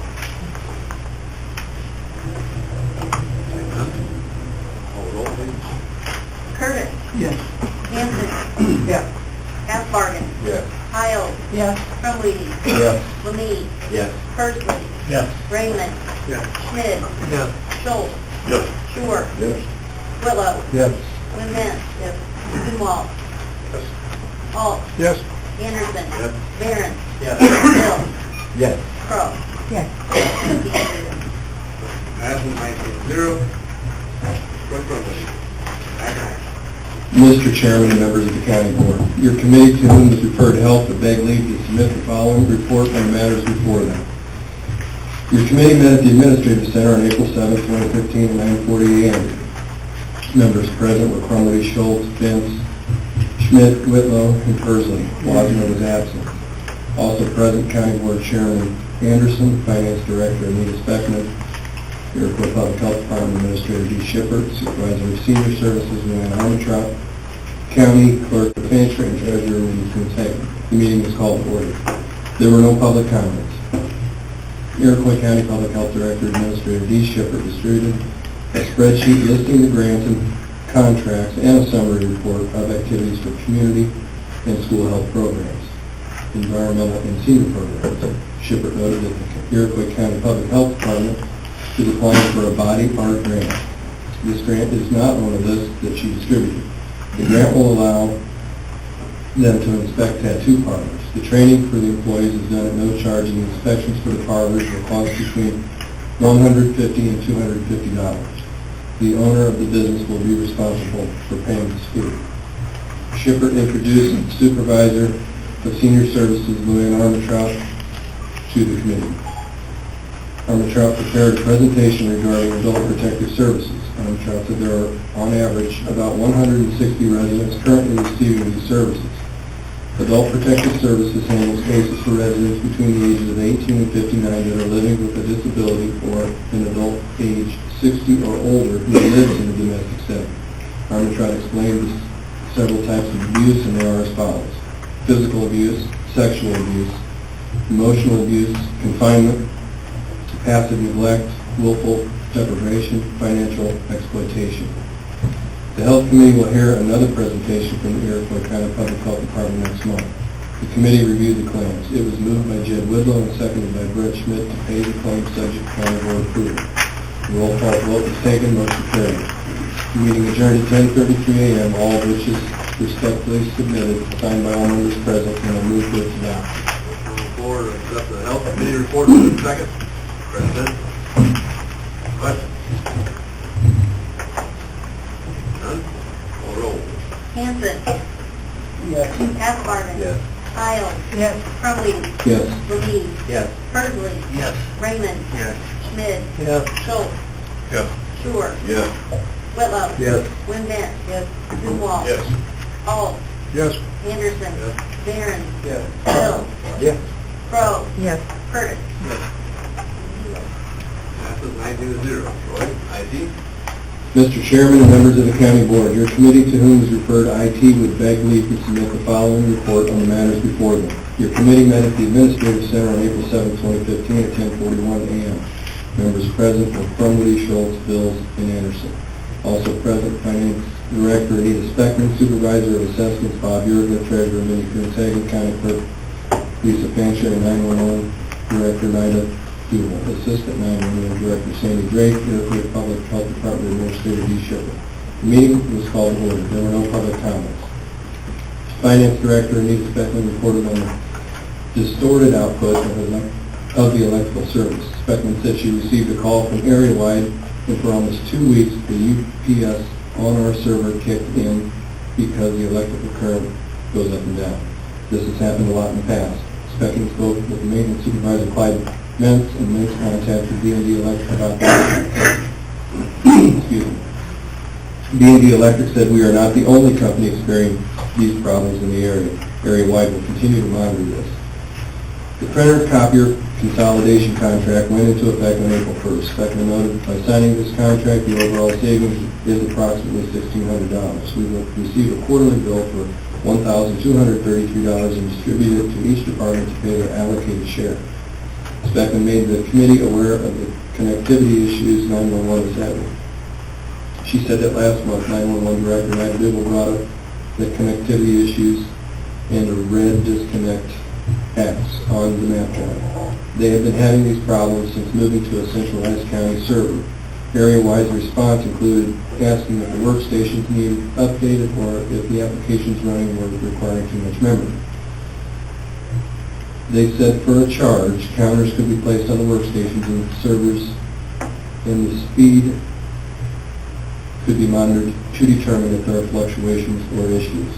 Speckman asked Area-wide to follow up with Duval on the issues. In regards to the red disconnect X on the map chart, area-wide stated that this is the typical behavior of Microsoft. However, Google noted that when the drive is clicked on to be connected to, it does not connect if it is a time-sensitive issue. Google told the committee that she would take this information to her staff meeting on Thursday. Until then, she will continue to monitor the server activity. Last month, Spectrum was asked to get a quote for a computer for the maintenance supervisor to allow him to more efficiently communicate with the outside vendors such as Hillman Engineering. The quote came in at approximately $1,300. The committee agreed not to purchase the workstation at this time. Spectrum spoke with Corey Douglas at area-wide about the county's IT policy. Douglas will review the acceptable use policy, which is signed by all new hires. The outstanding issues with fax lines should be resolved soon. After speaking with AT&T, Spectrum will be changing 5 voice lines to POP lines, allowing multiple page faxes to go through. The current charge, we are paying $17 per line for a service that is not working. The new charge will be $37 per line plus long distance. It was moved by Bill and seconded by Anderson to adjourn at 11:06. Motion carried. All of which is respectfully submitted and signed by all members present, and I move for its adoption. On the floor, accept the IT committee report as a second. Bill? Questions on the IT report? None? Roll, please. Asbargen. Yes. Hiles. Yes. Crumweedy. Yes. Lemay. Yes. Persley. Yes. Raymond. Yes. Schmidt. Yes. Schultz. Yes. Stewart. Yes. Whitlow. Yes. Van Dent. Zumwalt. Yes. Alt. Yes. Anderson. Barron. Yes. Bill. Yes. Crow. Yes. Curtis. Yes. Hanson. 19-0. Public Safety Committee, John Scher.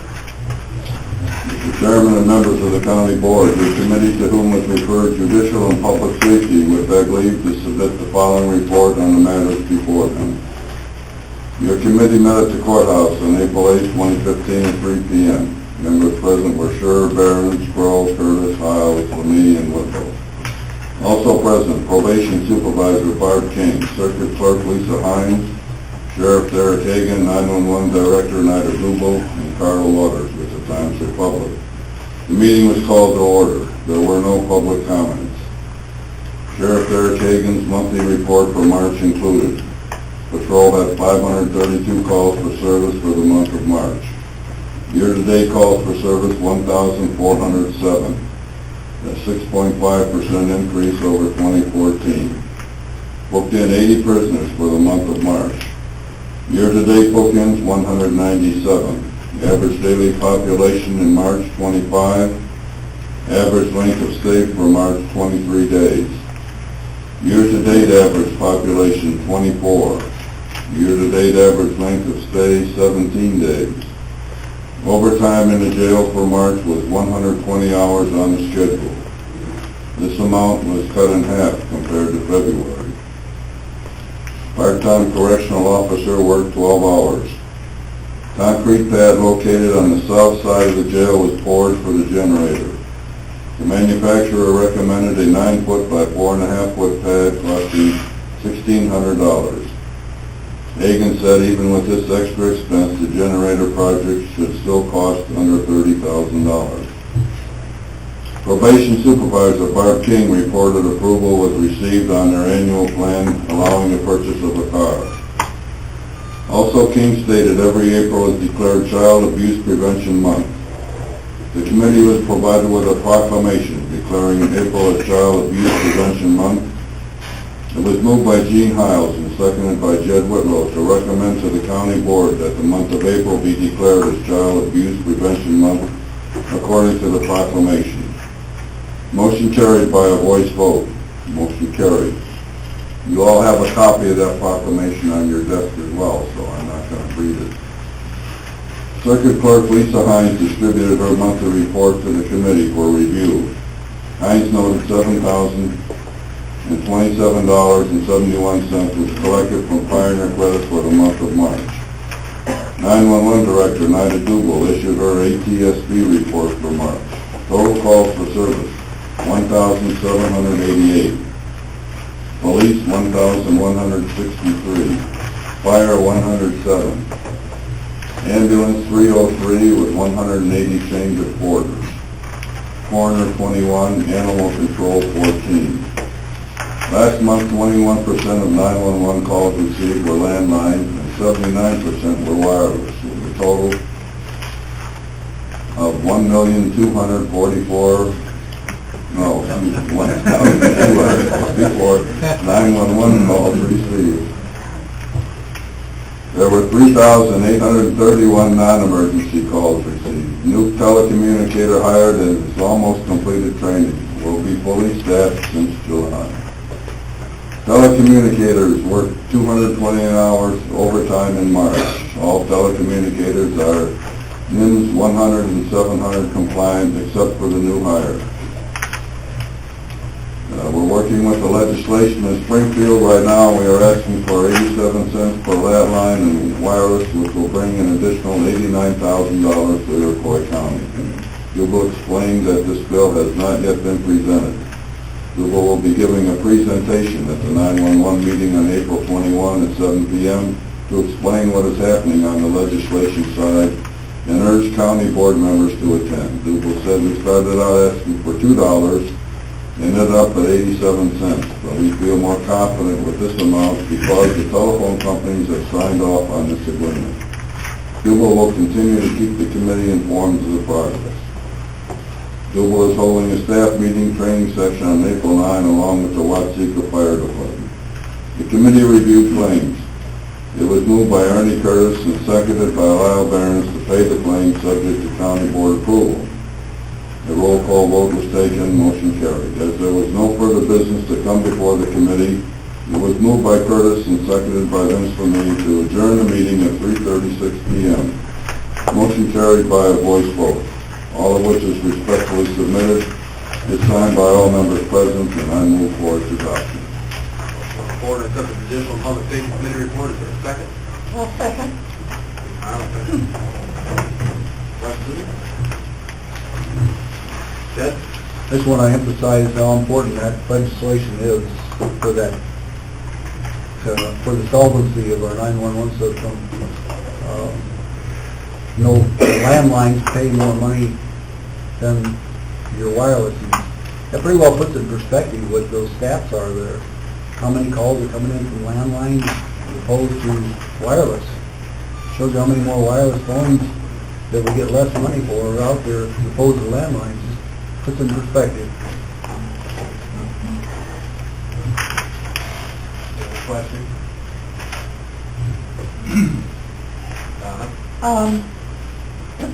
Never mind, it's in here. I see it now. Question? None? Call the roll, please. Kyle. Yes. Armstrong. Yes. Lemay. Yes. Kersley.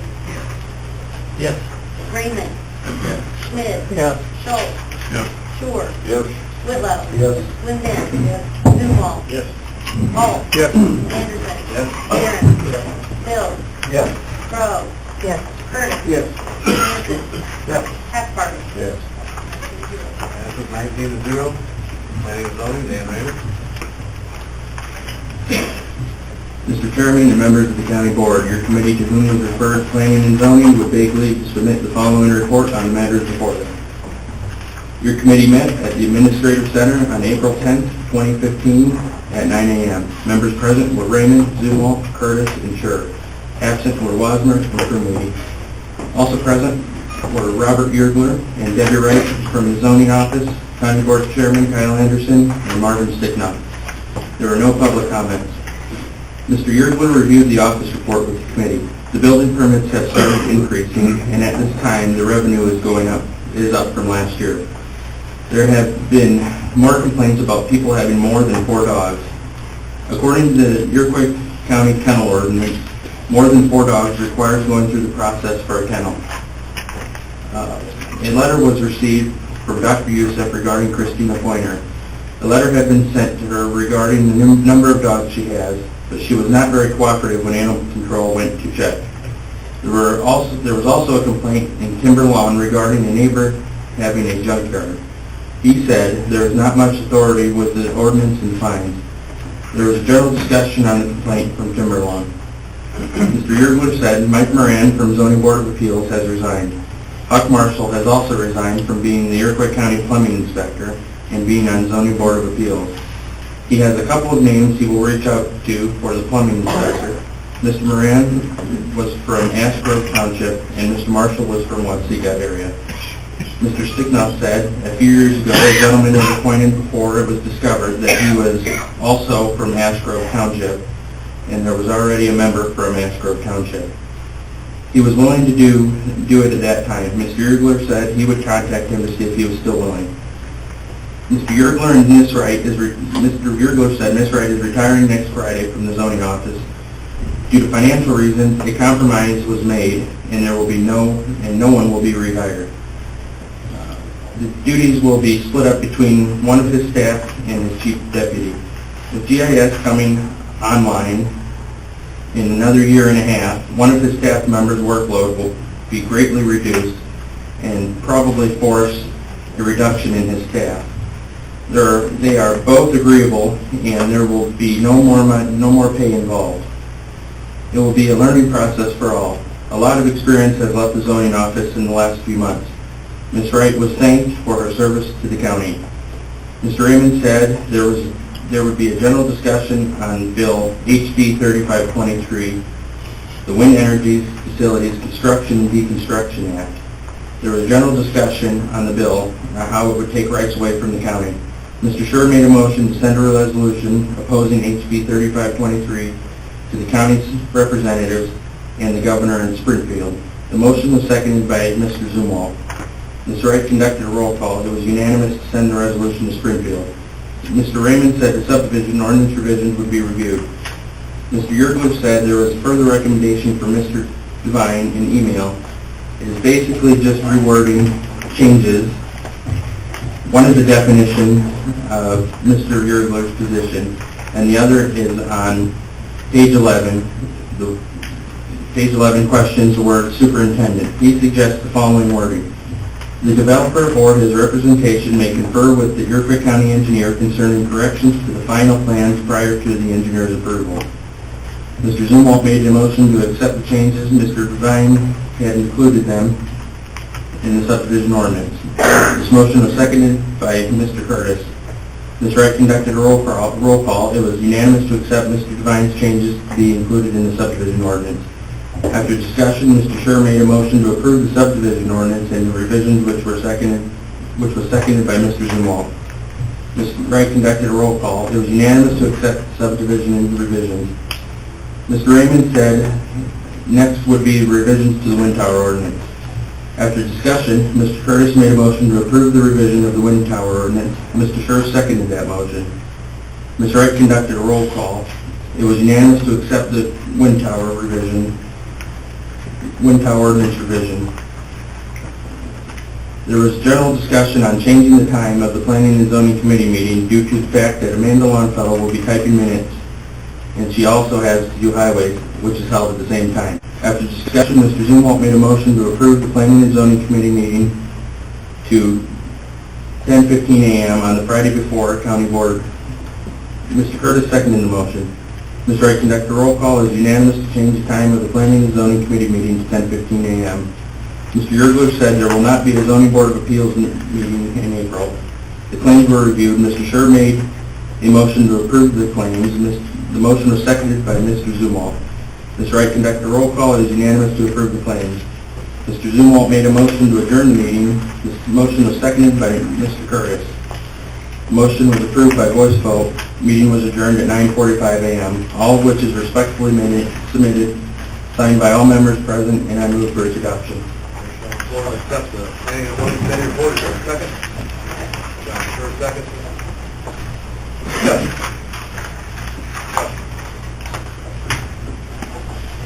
I thought this Christina person moved. Is she back? She's still living there. She got removed.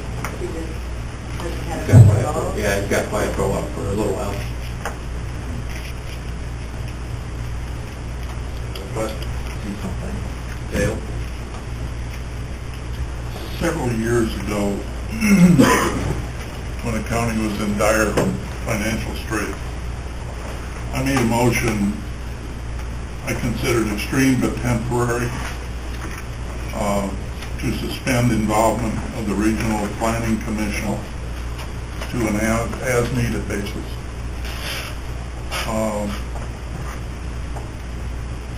After we did that, Gloria received a letter I ran across it a month or so ago, and I don't remember if I kept it or not, and that's why I didn't look for it again, but received a letter from Ted Horner that essentially said that it was not, that we were not legally able to do away with the Regional Planning Commission and their responsibilities. For that reason, I would like to move to remove for separate consideration and return to the committee to investigate his claim and consider bringing back the Regional Planning Commission for their expertise and guidance for important issues, commercial applications, and subdivision. The part I'd like to remove is the subdivision ordinance revisions, starting at the bottom of the first page of minutes with the last two lines and continuing for, I don't know, several lines on the next page.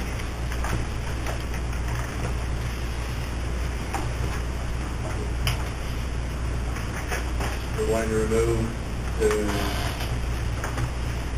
second paragraph, or third paragraph. Two lines at the bottom of the first page and 12 lines, I think it is. All the way to where Smith ran conducted the roll call. Yes, And then through that.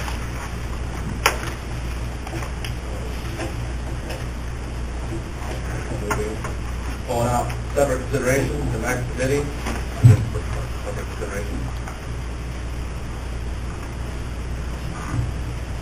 I'll second that. Bill, we have a copy of this motion, the rather lengthy motion. I've got notes. Can you do that right off the meeting? I'm sorry. I've got notes, I'll give it back to you. Can you state it again? I'm sorry. Can you state your motion again? Just bring it Yeah, on. yes.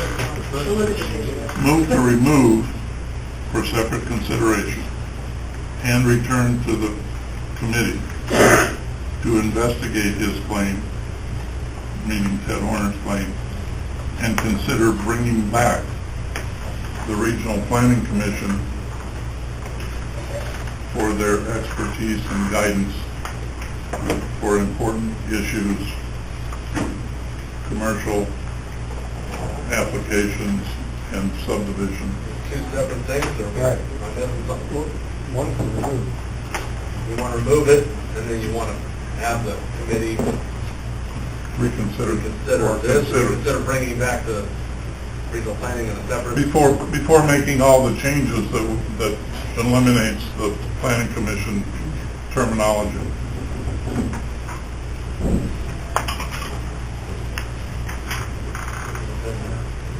One of the words, the verbiage is in the changes that eliminate this.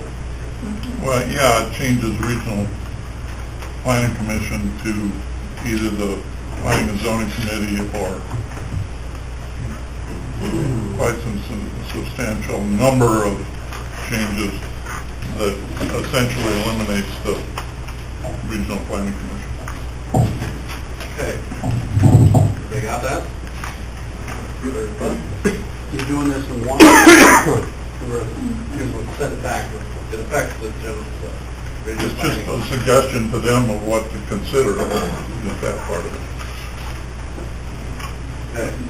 Yes, vote, removes it. And send it back, we'll leave it all free in that way.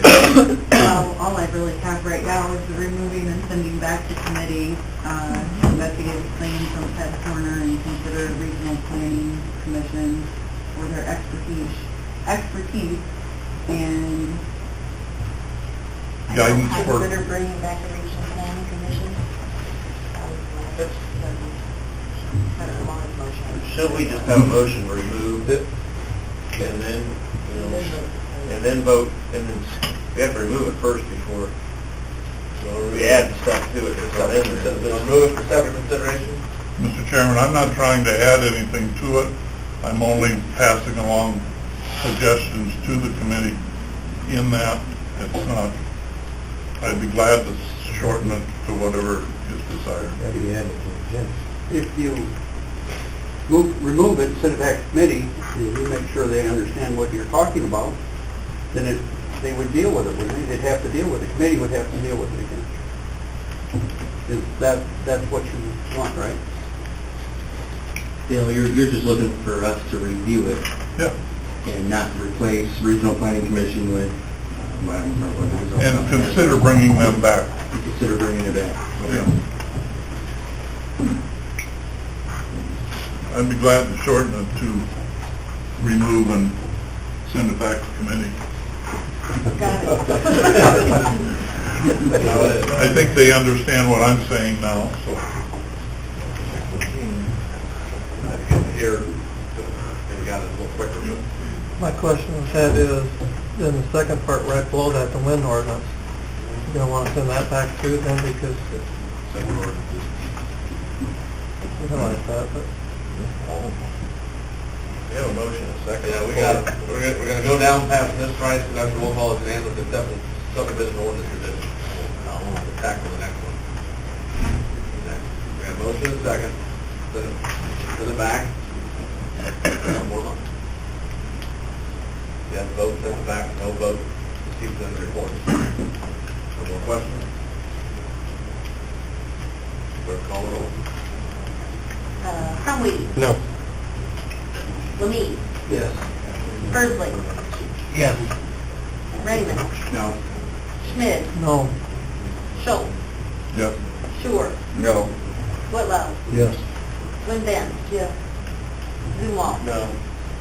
Hall, No. Anderson, Barron, Yes. Bill, No. Crow, Yes. Curtis, No. Hanson, I'm thinking. This is kind of confusing.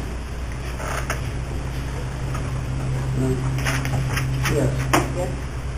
Hessbargen, Yes. Pyle, Yes.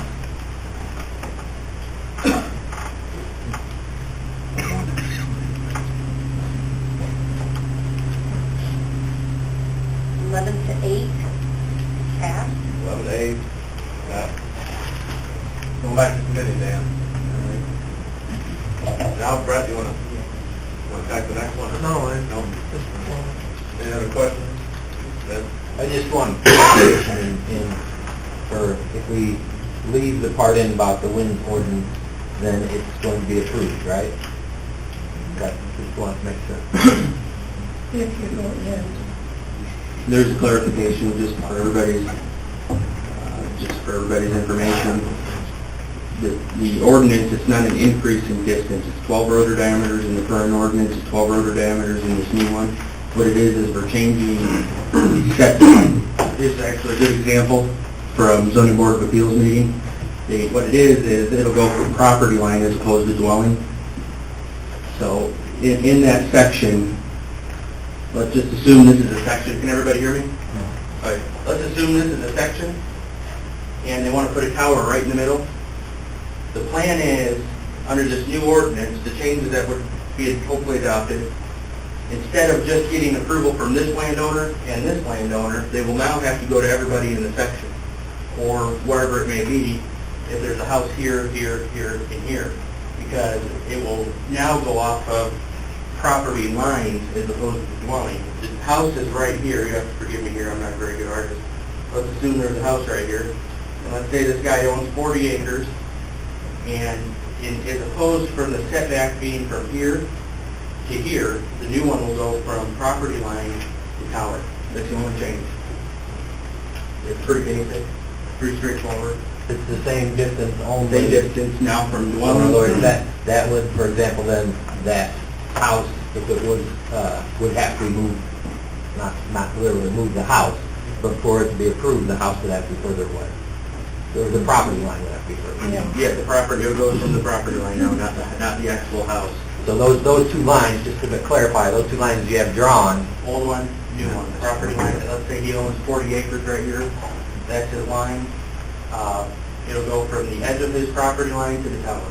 As opposed to now, it's from the wind tower to the corner, I forgot what it's. Foundation. Yeah, the foundation of the house. okay? See, that's let me finish real quick. The whole point in it is no longer being able to come into a section or into an area and talk to two landowners, well, 5 or 6 or wherever it may be in that section are completely ignored. Good. So if the property line extended, say, a mile or two from his dwelling, would apply from into that property line, correct? Yes. That's for non-participation. Yes, for non-participating. Right, Yeah. correct. You sorry? Correct. Also, within, we passed this report, we're going to pass this resolution to oppose House Bill 3523, correct? Yes. And I would just like to mention that both the Department of Ag and our Farm Bureaus have worked hard on this bill and they support it. So if we have a resolution to not support it, we're going to go against our Farm Bureau. We passed a very similar resolution sometime last year against, it was then SD 3263, I believe. It was basically the same act. It's apparently, I don't think it's really changed much since then. It's just every word is in the new sponsor. I believe it died in committee last time. And I just want to also mention that since my boss voted yes to get this out of committee, I will have to abstain from the vote. Oh, I was just gonna say on that House bill, basically it would take control from our county and put it to the Department of Ag. And that is the last thing Iroquois County or any other county would want. I directly oppose it. Because it starts here, I mean, either you're with for or against the wind tower, that's another subject. They want to take power away from our county and supersede our ordinance. If that happens, it's a big can of worms. A great example for this was the hog confinement operation from, I believe, last spring, or whenever that was. And there's a big uproar that citizens in the area had no input into the hog confinement operation coming in. Well, this is the same thing. There'll be no input from the general public. There were supposed to be meetings held for the hog farm, and they weren't done. So, the state of Illinois screwed up enough. I don't think they need any more responsibility that they really can't handle. The other issue we run into here with this is it's state of Illinois is broke, everybody knows that. So where's the funding going to come from to make sure the state's regulations are upheld? Make sure everything is as required. I'll go ahead and read it off now. Everybody should have a copy of it in front of them. Resolution in opposition to HB 3523. Whereas the County Board is aware of legislation proposed by Representative Adam Brown, Republican, 102nd District, titled House Bill 3523, which creates the Wind Energy Facilities Construction and Deconstruction Act, which places specific requirements for commercial wind energy operations under the jurisdiction of the Department of Agriculture, and amends the county's code by deleting language allowing counties to establish standards for wind farms and electric generating wind devices. And whereas the county board opposes HB 3523 because it eliminates current county authority under 55 ILCS 56/5-12020 to continue to regulate existing commercial wind energy facilities. And whereas the Iroquois County Board opposes HB 3523 because the Iroquois County zoning ordinance provides better protections for the citizens of Iroquois County with regard to the regulation of commercial wind energy facilities than the regulations proposed in HB 3523, and now, therefore, be it resolved by the Iroquois County Board, Iroquois County, Illinois, that the County Board opposes HB 3523, which would amend the county's code by deleting language allowing county to establish standards for wind farm and electric generating wind devices, and be it further resolved by the Iroquois County Board that the county clerk be directed to send certified copy of this resolution to the state legislators for Iroquois County, Illinois, and all members of the Illinois Illinois Senate Energy Committee.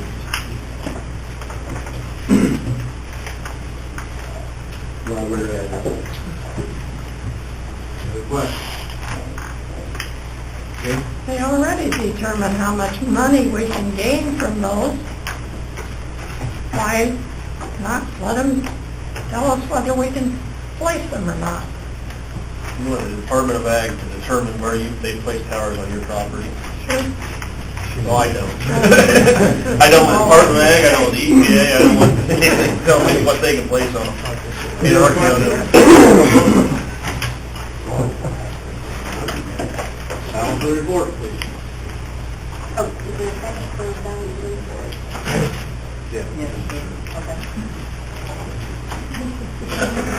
Lemay, Yes. Hursley, Yes. Raymond, Yes. Schmidt, Yes. Schultz, No. Shore, Yes. Whitlow, No. Wim Benz, Zumwalt, Yes. Hall, Yes. Anderson, Yes. Barron, Yes. Bill, Yes. Crow, No. Curtis, Yes. Hanson, Asparkin, Yes. Kyle, No. Drumweedy, Yes.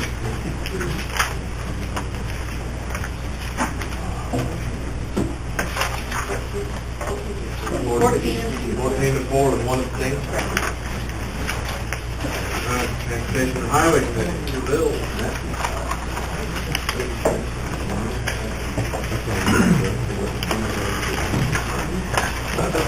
Maybe you're long as whatever.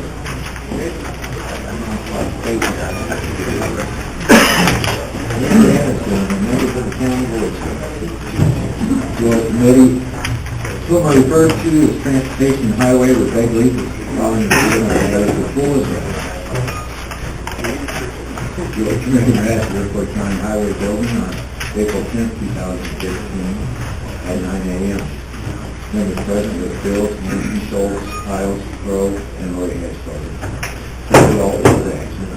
Also present, County Engineer Bill Moore, representatives from Gasaway, Dana Ribby, Trucking, and Compact Engineering Solutions.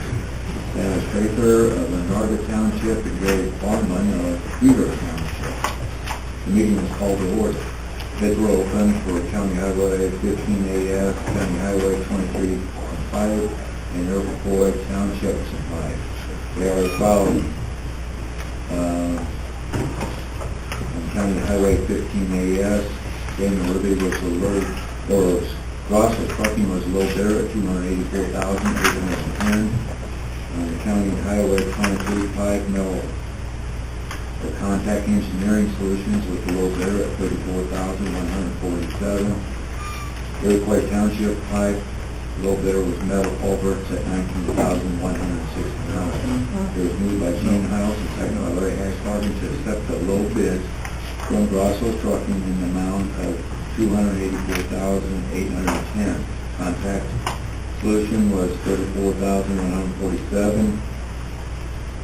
And the Contact Engineering Solution in the amount of $14,864. Opinion review of the bid passed. The roll call vote was taken. Motion carried. County Engineer Joel Moore reminded the committee that there had been no response to bids for calcium chloride. Because of this, Moore requested quotes. The quotes he received are as follows. Delawco was $8,801 and Gasaway was $8,510. It was moved by Dale Schultz and seconded by Donna Crowe to approve the low quote from Gasaway in the amount of $8,510. The roll call vote was taken, motion carried. There was no public comment. The claims and financial reports for monthly were reviewed. It was moved by Kevin Hanson and seconded by Ashbarton to pay the bills subject to county board approval. The roll call vote was taken, motion carried. County highway was $161,007. County bridge was $26,614. county motor fuel tax was $124,989, and township motor fuel tax was $289,407. More explained to the committee, he will be over budget and has purchased equipment line items. However, this does not, he does have funds available for other line items to cover the shortage. There was an issue where possession of the equipment was taken in 2014 and the trade-in was not done in 2014. But the first payment was made in 2015. Moore said, technically, the trade-in should have been considered the first payment. Should this happen again, he will have to handle it differently. Moore presented a preliminary engineering agreement with HLR for a Prairie Green Township, and our such project, but I think this is more of an agreement, is not to exceed $25,000. It was moved by Crowe and seconded by Schultz to approve the preliminary engineering agreement with HLR for Prairie Green Township not to exceed the $25,000. A roll call vote is taken, and that motion carried. Moore presented a preliminary engineering agreement with HLR for Narda Township. Again, this agreement is not to exceed $49,000 in engineering. It was moved by Schultz and seconded by Crowe to approve the preliminary engineering agreement with HLR for Narda Township not to exceed $49,000 in engineering. The roll call vote was taken, and that motion carried. Moore discussed a preliminary engineering agreement with Hutchison Engineering, Inc. for the County Highway 42.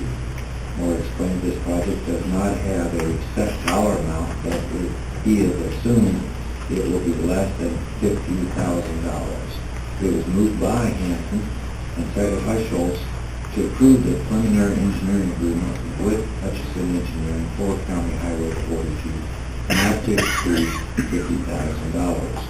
A roll call vote was taken, that motion carried. The committee discussed a petition of county agent for a box culvert in Ash Grove Township. Our portion of said work will cost $15,000. It was moved by Hiles and seconded by Crowe to approve the Ash Grove Township petition for the county for the $15,000. Motion carried by voice vote. Moore distributed copies of the revised ordinance allowing the purchase of used equipment. As requested, State Attorney Jim Devine made necessary changes. The committee reviewed the ordinance. It was moved by Hashbarton and seconded by House to approve the ordinance. Motion carried by voice vote. Moore was approached by an individual about property the county owns, whether or not the county would be interested in selling it. Moore asked the committee for direction. It was moved by Howard and seconded by Hashbarton to contact State Attorney Jim Devine to determine the legitimacy of selling the said property. The roll call vote was taken. Hashbarton, aye. Howard, aye. Hanson, nay. Crowe, aye. Schultz, aye. And Bills, nay. Motion carried. Schultz recommended turning the matter over to the management committee if the determination is to sell the property. Moore reviewed the emergency repairs for the committee. The road estimate cost is $330,000. And Ameren has offered a cash settlement of $287,000. However, it's not in the budget. County Highway 24 between Vantage Slab and State Route 116 is in need of repairs costing about $170,000, and it's not in the budget either. Moore would like to open the budget for both projects and transfer money out of county highway fund to the road supply construction. It was moved by Crowe and seconded by Hiles to open the budget and transfer $500,000 from the county highway fund to the road supply construction line item to address the emergency repairs with the with Ameren and the Loader Road and the County Highway 24 damper slab of 116. The roll call vote is taken. That motion carries.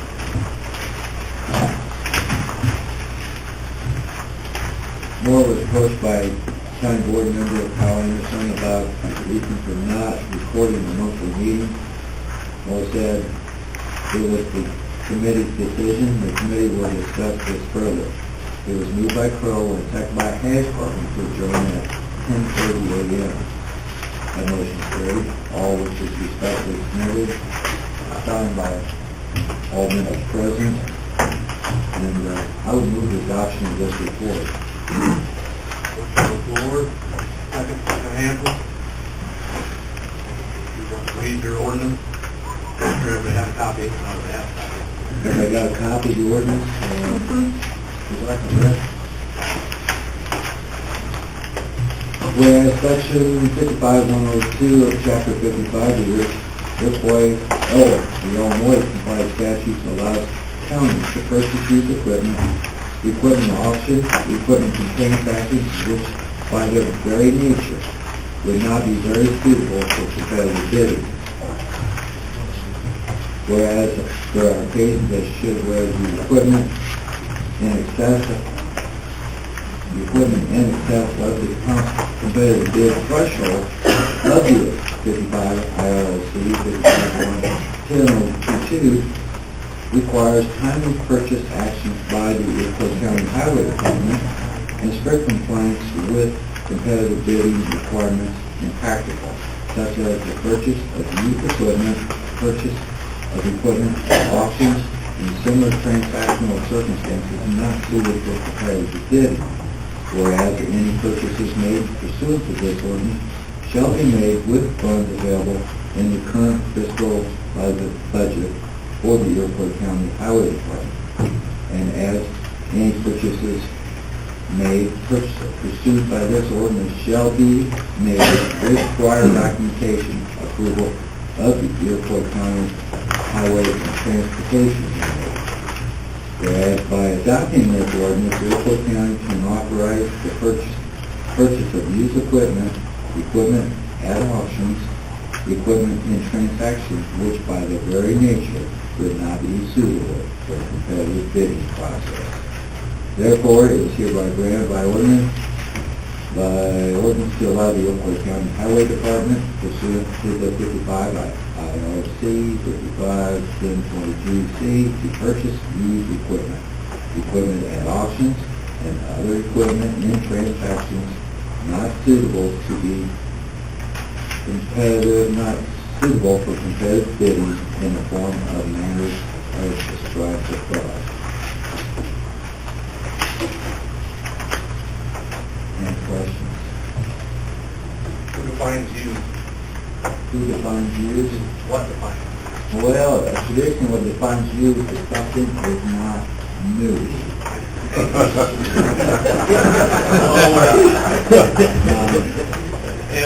That definition is taken care of in the statute. It's something that's been titled to somebody else or has 200 hours on it. Is that right? Yeah. Generally. But it's defined in the statute. Yeah, motor vehicles is just transfer of title. I don't say on lawnmower or other things. Any other questions on the Transportation Highway Committee report? Charlie? Why is the Ameren $100,000 short on what's going to be? Because that estimate is actually for that additional half mile of road instead of stopping. Ameren's damage was to 1.5 miles of road, and they're paying for that. I'd like to finish out another half mile so I can make it from intersection to intersection. That's the reason for the discrepancy there. They actually... Adding a little bit to the project to take care of, $287,000 for their section that they have a problem with, that they're going to cover themselves. And we're going to add a little bit more to it to make it a nice road. They're fully paying for what they damaged. Okay, well, good. They should. Any other questions? Call roll, please. Persley. Yes. Raymond. Yes. Schmidt. Yes. Schultz. Yes. Shore. Yes. Whitlow. Yes. Mandel. Yes. Zumwalt, sorry. Hall. Yes. Anderson. No. Barron. Yes. Bill. Yes. Crow. Yes. Curtis. Yes. Hanson. Yes. Hathbarger. Yes. Kyle. Yes. Crumpler. Yes. Lemay. Yes. 18-1 passes. Up, appointments, the motion to approve the 4 appointments. Ed, second. By Ernie Curtis. Question? All those in favor? Say aye. Aye. Opposed? Nay. 18-1 passes. Claims, we have the extra claims. What? There's a couple. Some are on those extra claims sheets, some aren't. And also put Group and Business System Health Department made a contract for $339. Group and Business Systems, $5.63, Highway Department. Group and Business Systems, $376.12. Fund various departments. $8,100 Markey Tree Service, for County Highways.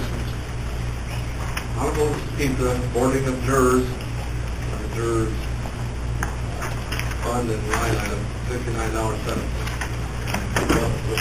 Oh, yeah. Now, on third move, there's a second. Hanson? Questioning? Roll, please. Raymond. Yes. Schmidt. Yes. Schultz.